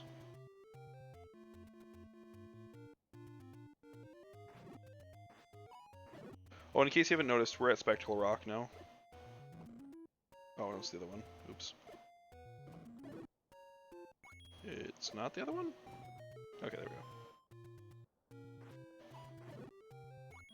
So if you didn't have the Triforce, there's a entry barrier here. Just like a dude or something that's like, you need more power. But I will. You are correct. I will quickly pause it here, and I'm gonna run and grab a quick sandwich and be right back. If you're watching this after the fact, you just click forward like 5 minutes. Easy. But I'll be right back. Mic off.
Mic on.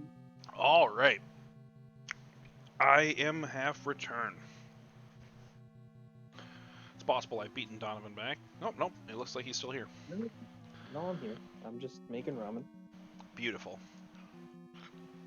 All right. A little bit of background there, like we were talking about ramen like way earlier ago, and it's like been in the back of my mind. So I was like, I want ramen. Hey, actually, that doesn't sound bad. Oh no. Yeah, so I was like, Okay, this is going bad already. Let's try the other direction, because it actually doesn't matter which direction I go here.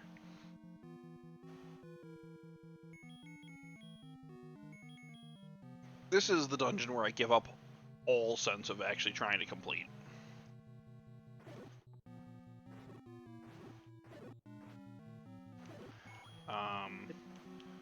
We are just trying to survive.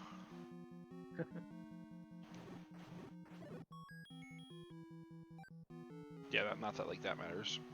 Now I think these ones all near the beginning just sort of give you access to some of the keys that you might need. Oh, so is that a stronger version of the fireball little guys from You'd earlier? think, but not really. I think they're the same strength.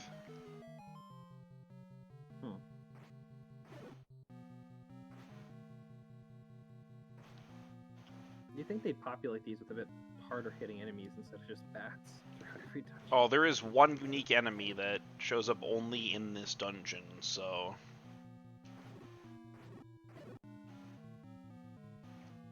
Besides the boss, obviously. Yes.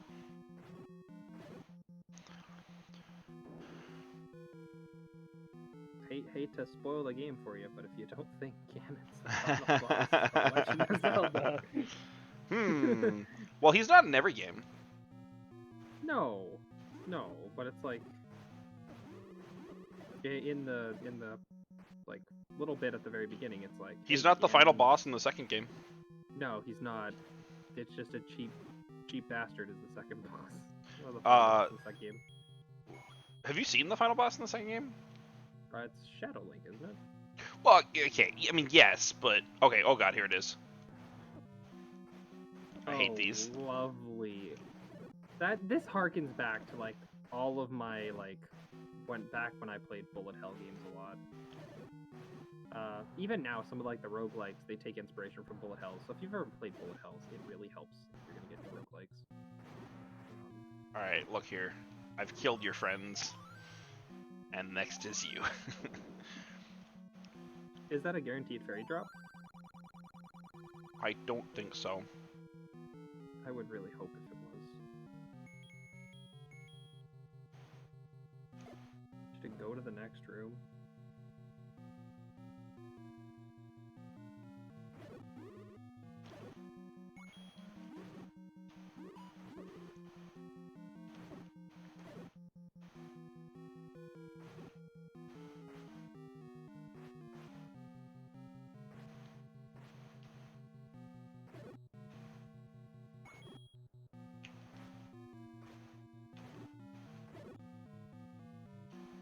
Yeah, no, it's pretty interesting to see like just how much work, because this isn't like a small game, but it's also not like, when you compare it to like a game nowadays, it's not like the biggest.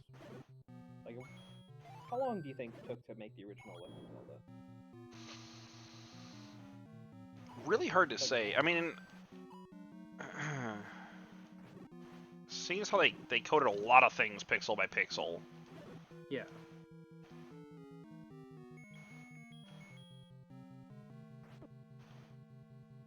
Because nowadays you could probably accomplish something on a smaller scale to this, on like in the time of a game jam. Oh shit! I didn't get a chance to smack B. Yeah, no.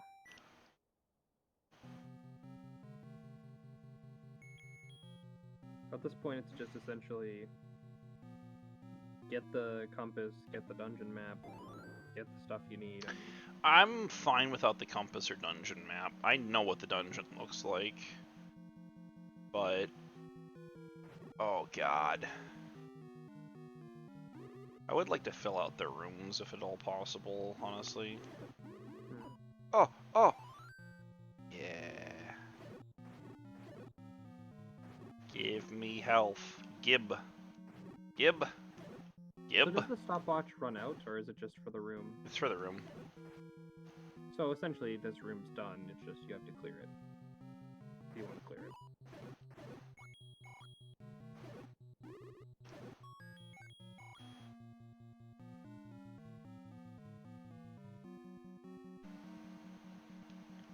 Okay, I don't actually want to fight with these guys. Wait, when did these guys show up? Ah!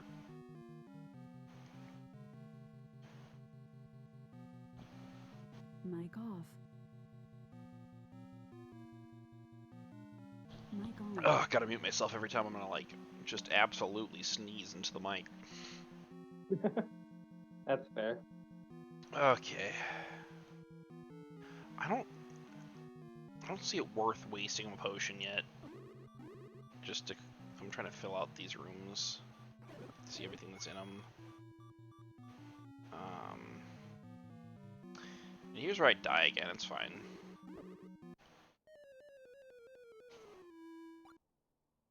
I was just trying to fill out those rooms on my map, honestly. Alright.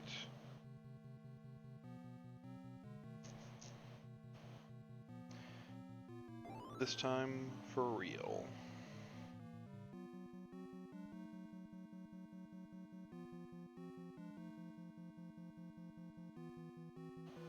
So I know Ganon, and I know Zelda is named in this game. Is Link actually named in this game? I'd have to read the beginning intro. Because I don't remember if it was the second game. It would have or been. the first It would have been the third if it wasn't the first.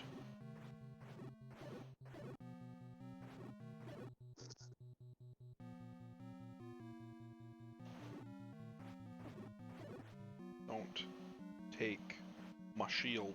Well, because the second one is called Zelda 2: The Adventure of Link. Oh, you are correct. So then he would have been named in this one, yeah. You are. So that's the second one. So it's guaranteed that by at least the second one. I just don't know if he's been named in the first one or. If I think he the is second in the opening scroll. Red bats on red background, not great. Fun fact: they actually meant this to be like blood waters. It's just not like ever referenced, which is why I just gotta stay.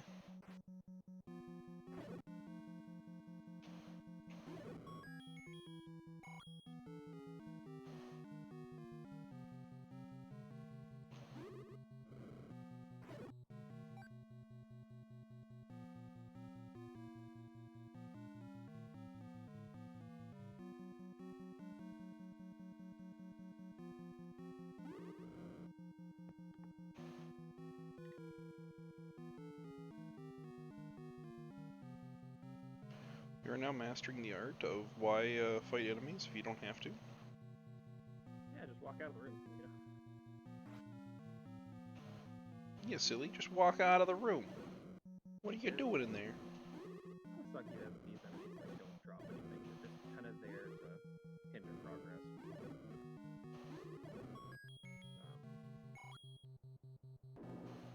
Do you know why it is that they designed the enemies, like the smaller ones, to not drop items? No idea.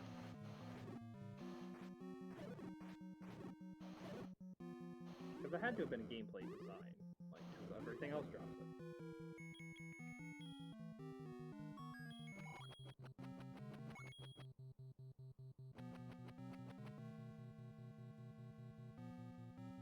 And I don't remember, Ganon in this one, he's just, like, his pig form. Like. Yes, he's in his Ganon. monster form. When do we actually first see Ganondorf? Ganondorf is first seen in Ocarina of Time, I believe.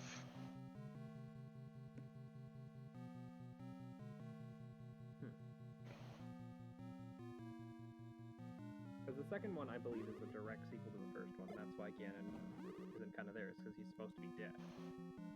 Correct.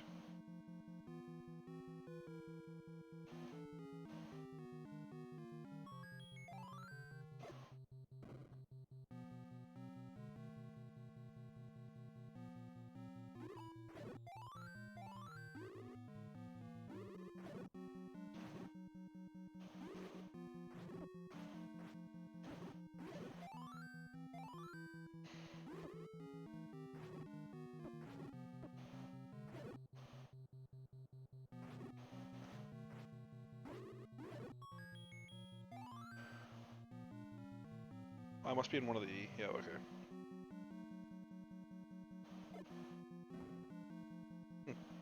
Okay.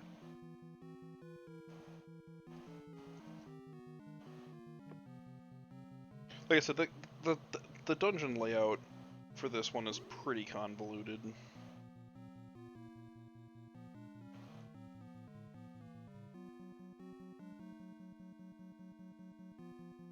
I do think I want to be right one set of rooms if possible, but I might not be able to get over there without some warp tunnels. Yeah, I think that's what makes it convoluted. I think there's 4 sets of warp tunnels in this dungeon.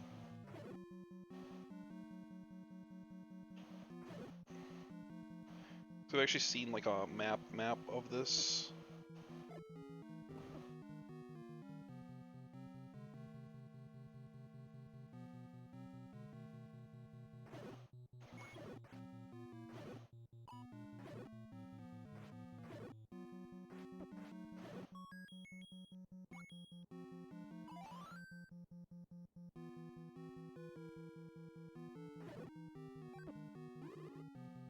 Yeah, this just seems like try and figure out the layout while everything is respawning and trying to kill you. Yeah. Somewhat.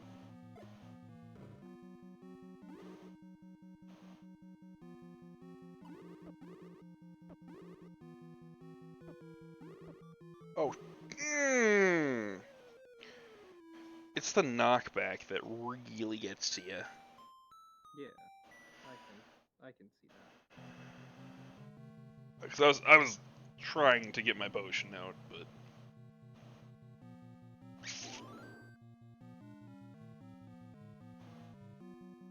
by the way, we've now uncovered about half of the dungeon. Oh god. Like, I don't know if you can see it on this map. Okay, you can't. But that,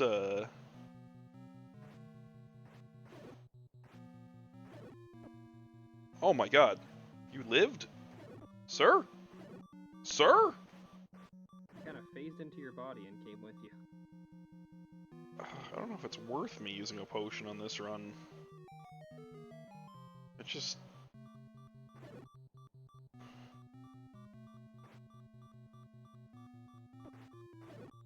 Yeah, especially not if I'm gonna just bump into bats.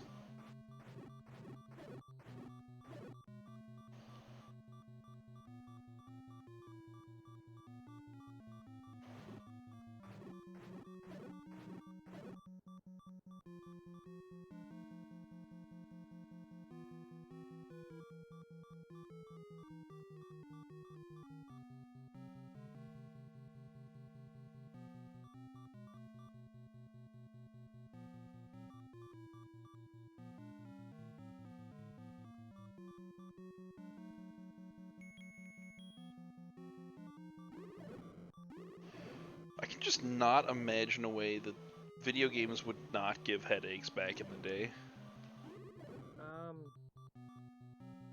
I think it was just a lot of just like the game didn't really cater to the player. The game was just the game. Which I don't think is a bad Well, thing. no, I'm talking headaches from like the tones. Oh, like the tones, yeah, I think even like some of the sound and like music, like when you have a game that's just like the same repetitive loop over and over again. Yeah. Like that gets on my nerves quickly. Okay. This one's worth. We do it.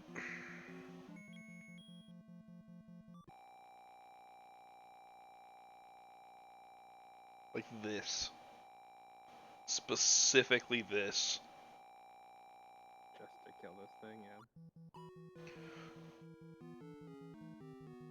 No, I'm just saying for the... Ah! You... Fun guy. My mama always told me, if I had nothing nice to say something clever but devastating. Ah! Stop! Stop, please! Aha.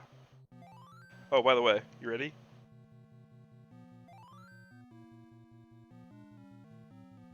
Yeah, let's see. Oh, well, Yep, that's a map. Is that supposed to be like a skull or... It looks like a... It is a skull.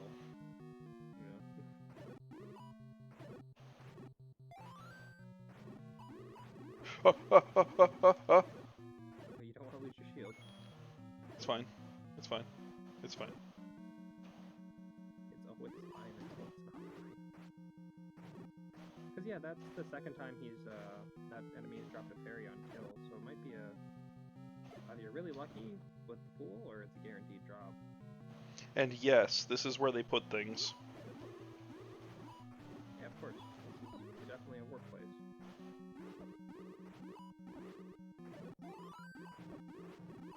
Because, of course, if If you look at the Give map, it! Give it! you can see there's not enough room in the whole dungeon. Yes. Gib. Alright, we have halved the damage again. This is going to make getting through this dungeon significantly better.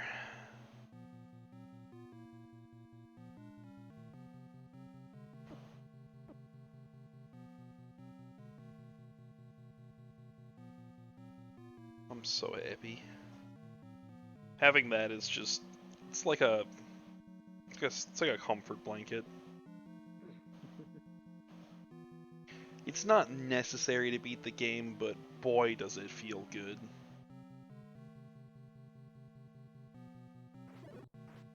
Same thing with full clearing a room. You don't have to do it sometimes, but sometimes you just need to beat the anger out on something that's weak and defensive. Something that isn't gonna murder you this time. Like all the other times. Sheds a solitary tear.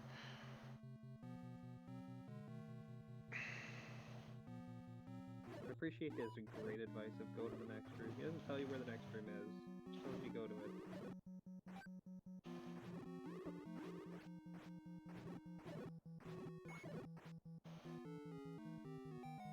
They just don't hurt like they used to. So I'm guessing that at this point, it's not worth using a potion unless you're actually going to Ganon. Oh no, I'm nearby another potion seller and I've got the money to get another one. Oh, okay. And the Ganon fight I might want to have a potion on hand for. Well, yeah, that's why with the blue one, you would still have that, but it's like unless you're actually in the fight, like to use that blue one would kind of be lame. Okay, guys. Okay, guys. Putting one of the strongest enemies... Oh, by the way, these are Wizrobes. They show up in later games. Putting one of the strongest enemies in the same room as 3 of these dudes that take your sword away. It's just... I mean, I get it. They said Spectacle Rock is an entrance to death, but... Is there, can you use your wand on those guys? Or it just doesn't work too good? Oh my god, those are fast. Yeah, you were... that's why I stopped talking. Wow. Can I use my wand on what, Wizrobes? Yeah. No. I figured. Can't use a wand on a wizard, of course. Oh god. This is where they get weird. Oh, lovely. Mm-hmm. It's very interesting because, like, I don't think a lot of people would have thought to make it look that kind of... Oh, it's a really cool design. It's frustrating, but it's cool.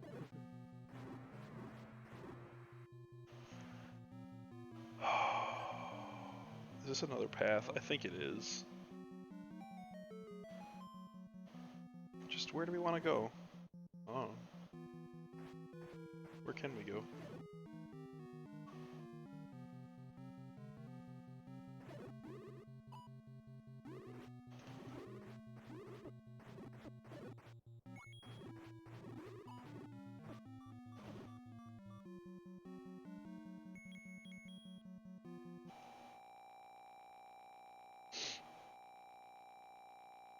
So you have a good weekend?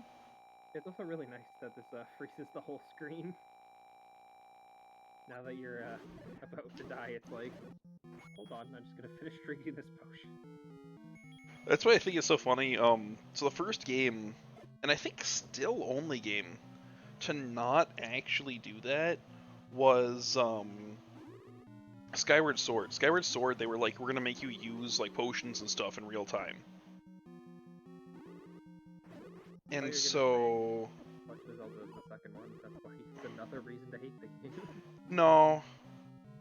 Oh my sweet lord. Let me out. This is just evil. Have... Sword! Please!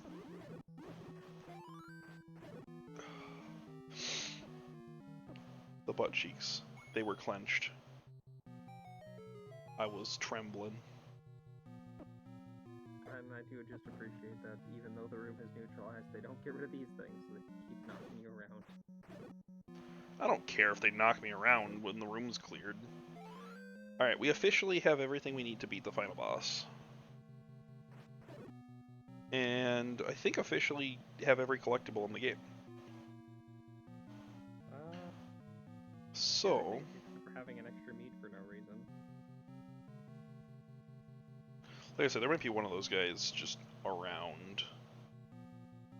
Yeah, I can't remember if this actually goes anywhere else. Nope. Just dead end for item. Yeah. So I'm happy. We don't have to explore the entire dungeon. I wanted you to see the shape. Because, haha, funny. And of course, like, one of the eyes has to be the point of interest. Well, the other eye was where I found the map.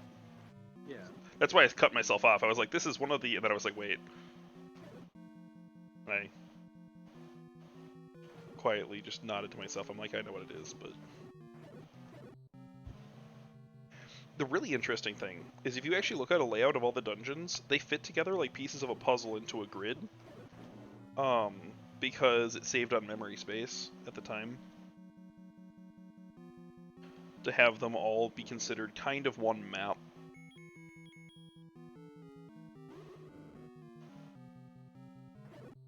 They just fit better in storage that way.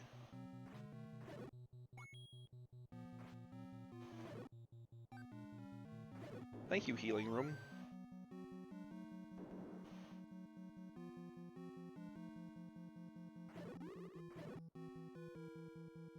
Other games give you health packs. This game gives you weaker enemies. And then it gives you a bunch of whiz ropes.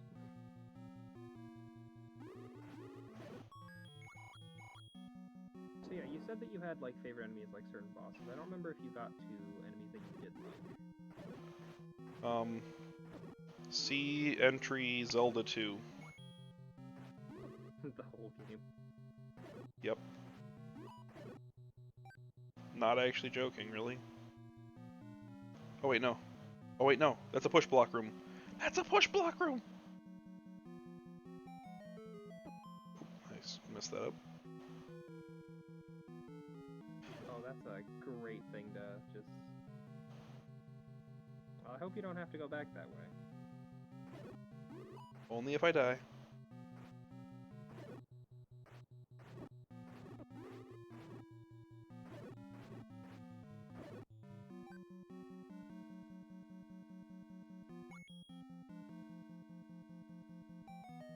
Or no, this is where it came from. Where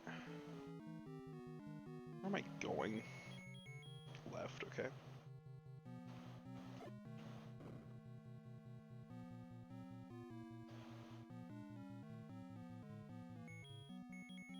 You're starting to see why this dungeon is actually nuts. You picked the flute. Yeah, I wasn't really thinking. I was like, is there a specific reason, or are you just really fun with the flute? Hey, look, man, sometimes you just, you know?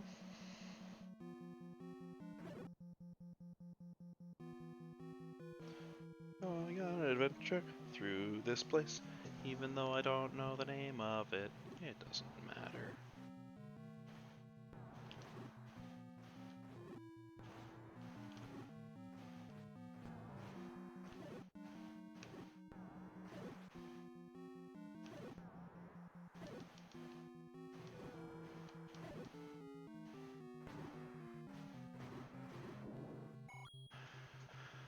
Speaking of the speedrunners strategy, how much of the game do they actually skip?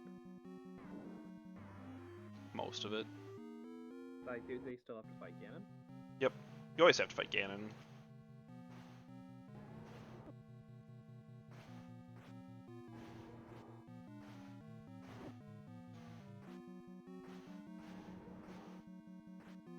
And I'm not joking. This is actually how you do this. What's the point of the arrow then? That's how you finish him. Stab around in the dark, you'll find him eventually. He's got a couple of spots that he can end up in.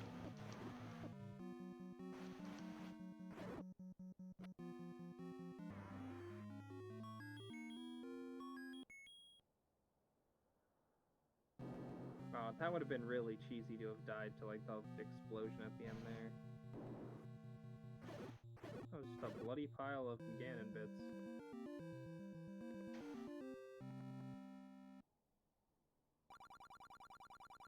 Yep, there it is.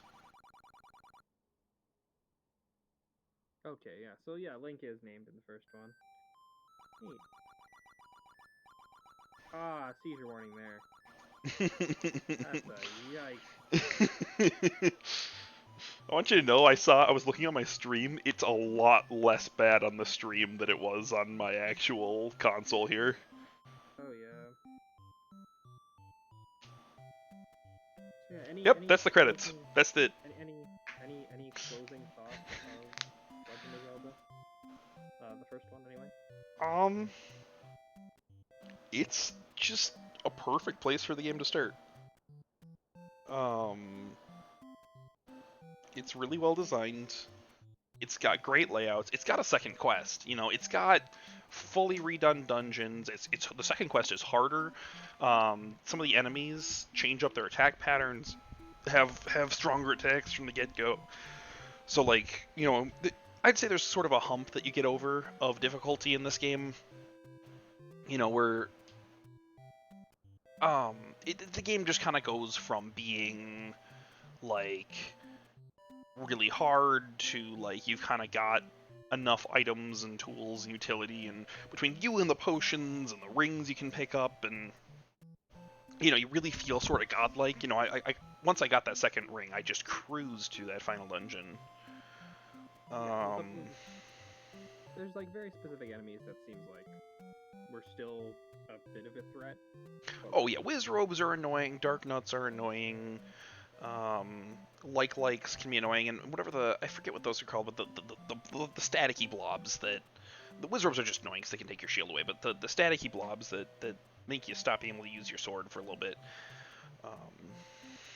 Plus those like fly thingamajigs with like their orbiting friends. But no, I mean it's a great, just a wonderful starting place. And I don't know. I mean it was a fantastic way for the series to start. I honestly think it holds up today. Like, if a game like this were to come out today, I would play it. It's fun. Just objectively.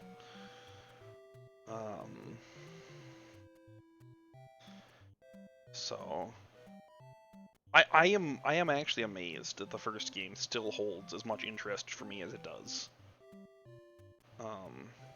I consistently replay through it like once every few years or so.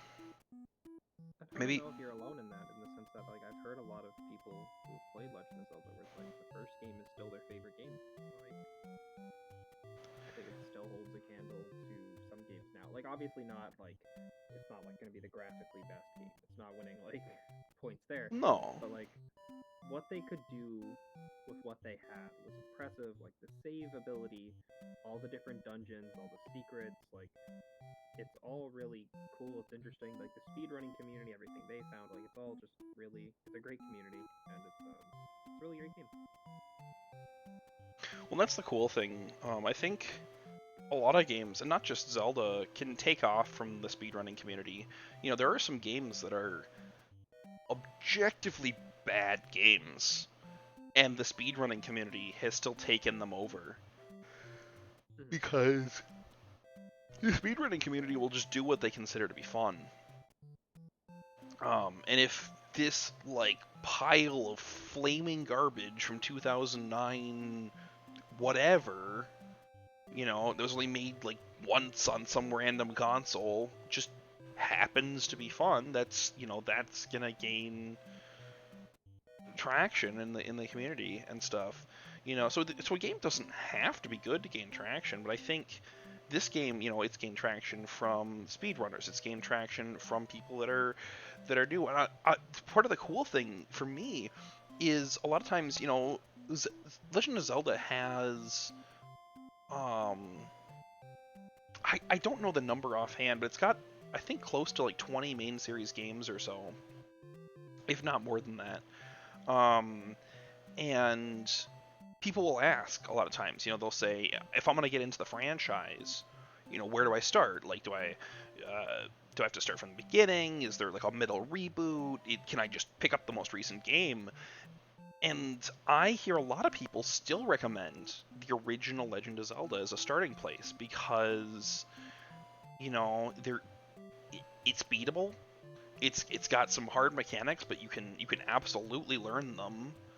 Um, and it sets a really good foundation for what Zelda is. It is bare bones Zelda. It is go across this map, search high and low, find these dungeons, get through them, get new items, get to new locations, and save the princess. Um, it is so weird to see a game that had everything together from the first game. It knew what it was trying to be and what direction it was going. And how and even though every sequel has had its own unique flavor, and played in its own unique way, they've all drawn inspiration from the original. Um, and that's a heck of a legacy to never have to reboot in the middle, reinvent what everything is. Breath of the Wild was the first time I'd say that Zelda even tried to reinvent itself from the original formula. I mean they've introduced some things. It can be argued that like Ocarina of Time was absolutely groundbreaking in that they were one of the first companies ever to take a two-dimensional game, translate it to a 3D medium, and prove that it can still be good. Invented L targeting, invented all these things that the games still use today.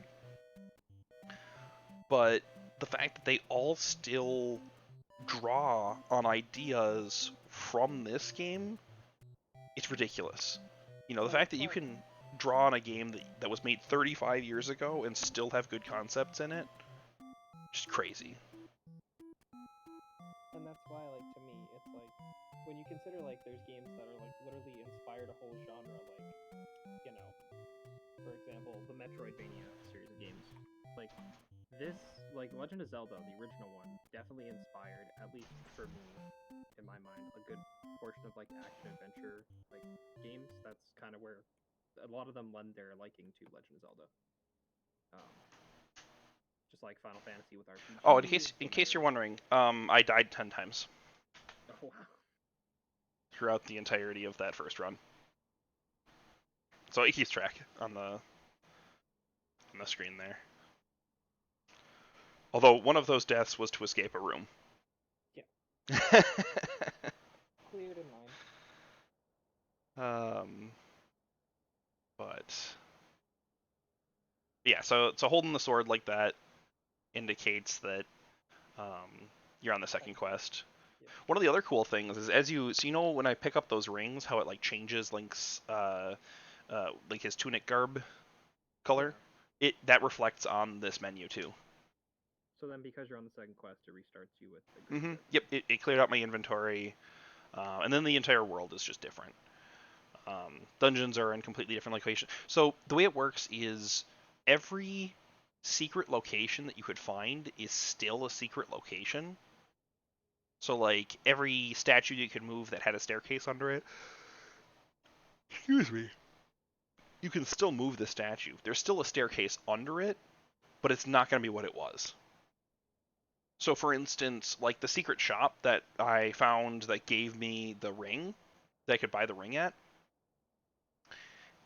That's dungeon 2 Yeah. in the second quest.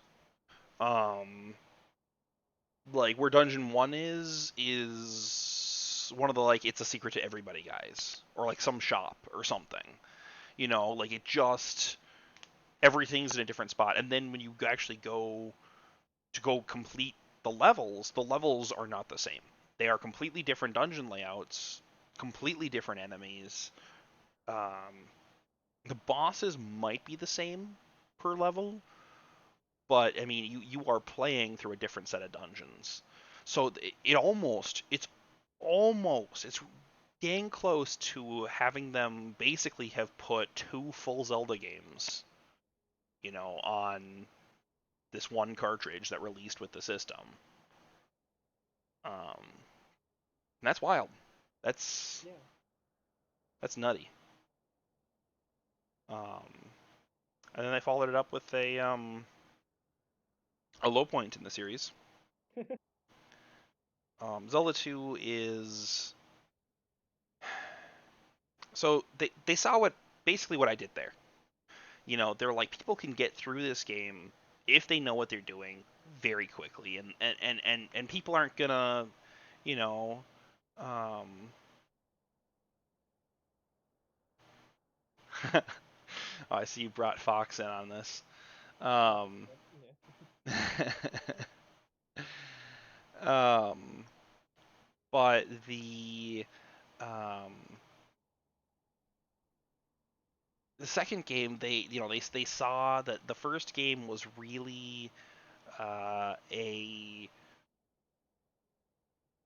an easy playthrough once you knew what you were doing, and it didn't take long enough for a lot of people to beat. And back in the limited memory days of this game, the only way to fix that was you couldn't add more content. You had to make the content harder. And so they specifically ramped up the difficulty in Zelda 2 to make it harder. One of the things that makes me really sad is so Zelda 2 implements a leveling system, Yeah. and the leveling system um, had it has 8 levels. So you start at level 1. If you gain enough XP from killing enemies, you can level up one of your things based off of what you have enough level to. It's actually like you don't go up, to like level 24. You each stat level separately, and once you reach like a milestone amount of XP that could level up one of the 3, it'll give you an option. So for instance, like if your health takes 150 to upgrade, your sword takes 250 to upgrade, and your magic takes 350 to upgrade, when you hit 150, it'll say, hey, do you want to upgrade your health? If you say no, you'll wait till you get to 250, and then it'll say, hey, do you want to upgrade your health or your sword? And then if you say no, when you get to 350, they'll say, please level up your health, your sword, or your magic. The weird thing is, And like, isn't Link for the longest time not actually blonde, but like now he's series staple. Usually he's like a blonder, but like in this game he doesn't look blonde. And like if I remember correctly, in like there's a game where he looks like he has pink hair as well. Um, oh, I think I know which one you're talking about. I I can't think remember it's A exactly which Link one. to the Past. It might be. Um, That well, one yeah, I because haven't Link was played. still wasn't fleshed out. There's still also an unknown thing. So if you look at the sprite of Link here, and you might not be able to see, but there is a green pixel over Link's eyes, over each eye, and it's still not known to this day what that's supposed to be. No one knows. He's just got I like would guess. some green eyeshadow something. I would guess it's like an eye color or something like that's Nope. how they. His eye color his eye color in this game is brown. Huh. That's odd. So there's just these pixels, and people have debated on them, and they're like, it's eyeshadow, or it's like you said, like maybe that's part of the eye color, or like whatever. But there is no known answer. There's no official answer for what those pixels are. But so part of the thing though is if you do go out and you look at the artwork of Link from the original game, from this game, you will see that he although not blonde, he has much lighter brown hair than you see in this screen. Um, his original artwork is pretty interesting, and the actual like show and the CDI games actually he looked very close to his original artwork. Not saying that those are worth watching or looking at or ever talking about ever again, but was a thing. So, um, yeah. Anyway, I think I'll kill this stream here for now. Um, Donovan, I'll actually let you decide where I continue from here. I know you're not a fan of the second game, so Yeah, I mean, I can continue chronologically, or if we want to go, just sort of do like my favorites. Like the next Zelda game I would want to play and show you would be Twilight Princess. well, would it be like I would think that didn't Ocarina of Time and Majora's Mask come before? They do. So it went this game, and so in the console order is this game, then Zelda 2, then A Link to the Past, then Ocarina of Time, then Majora's Mask, then Wind Waker, Twilight Princess, Skyward Sword, Breath of the Wild. Um, I will not play Zelda 2. A Link to the Past, I'm very unfamiliar with, and I would just be fumbling around. Um, and if you really want me to play that one, I will. But Ocarina of Time is the game that gave a lot of things their origin story. It's um, to this day, it's the first 3D Zelda game, and to this day it is a lot of Zelda gamers' favorite. Every time a new Zelda game comes out, it gets compared to Ocarina of Time. The N64, I believe, Legend of Zelda. Then um, Majora's Mask, one of my personal favorites, is truly a bizarre game. Um, doesn't take place in Hyrule. Ganon isn't even in it. Zelda isn't in it.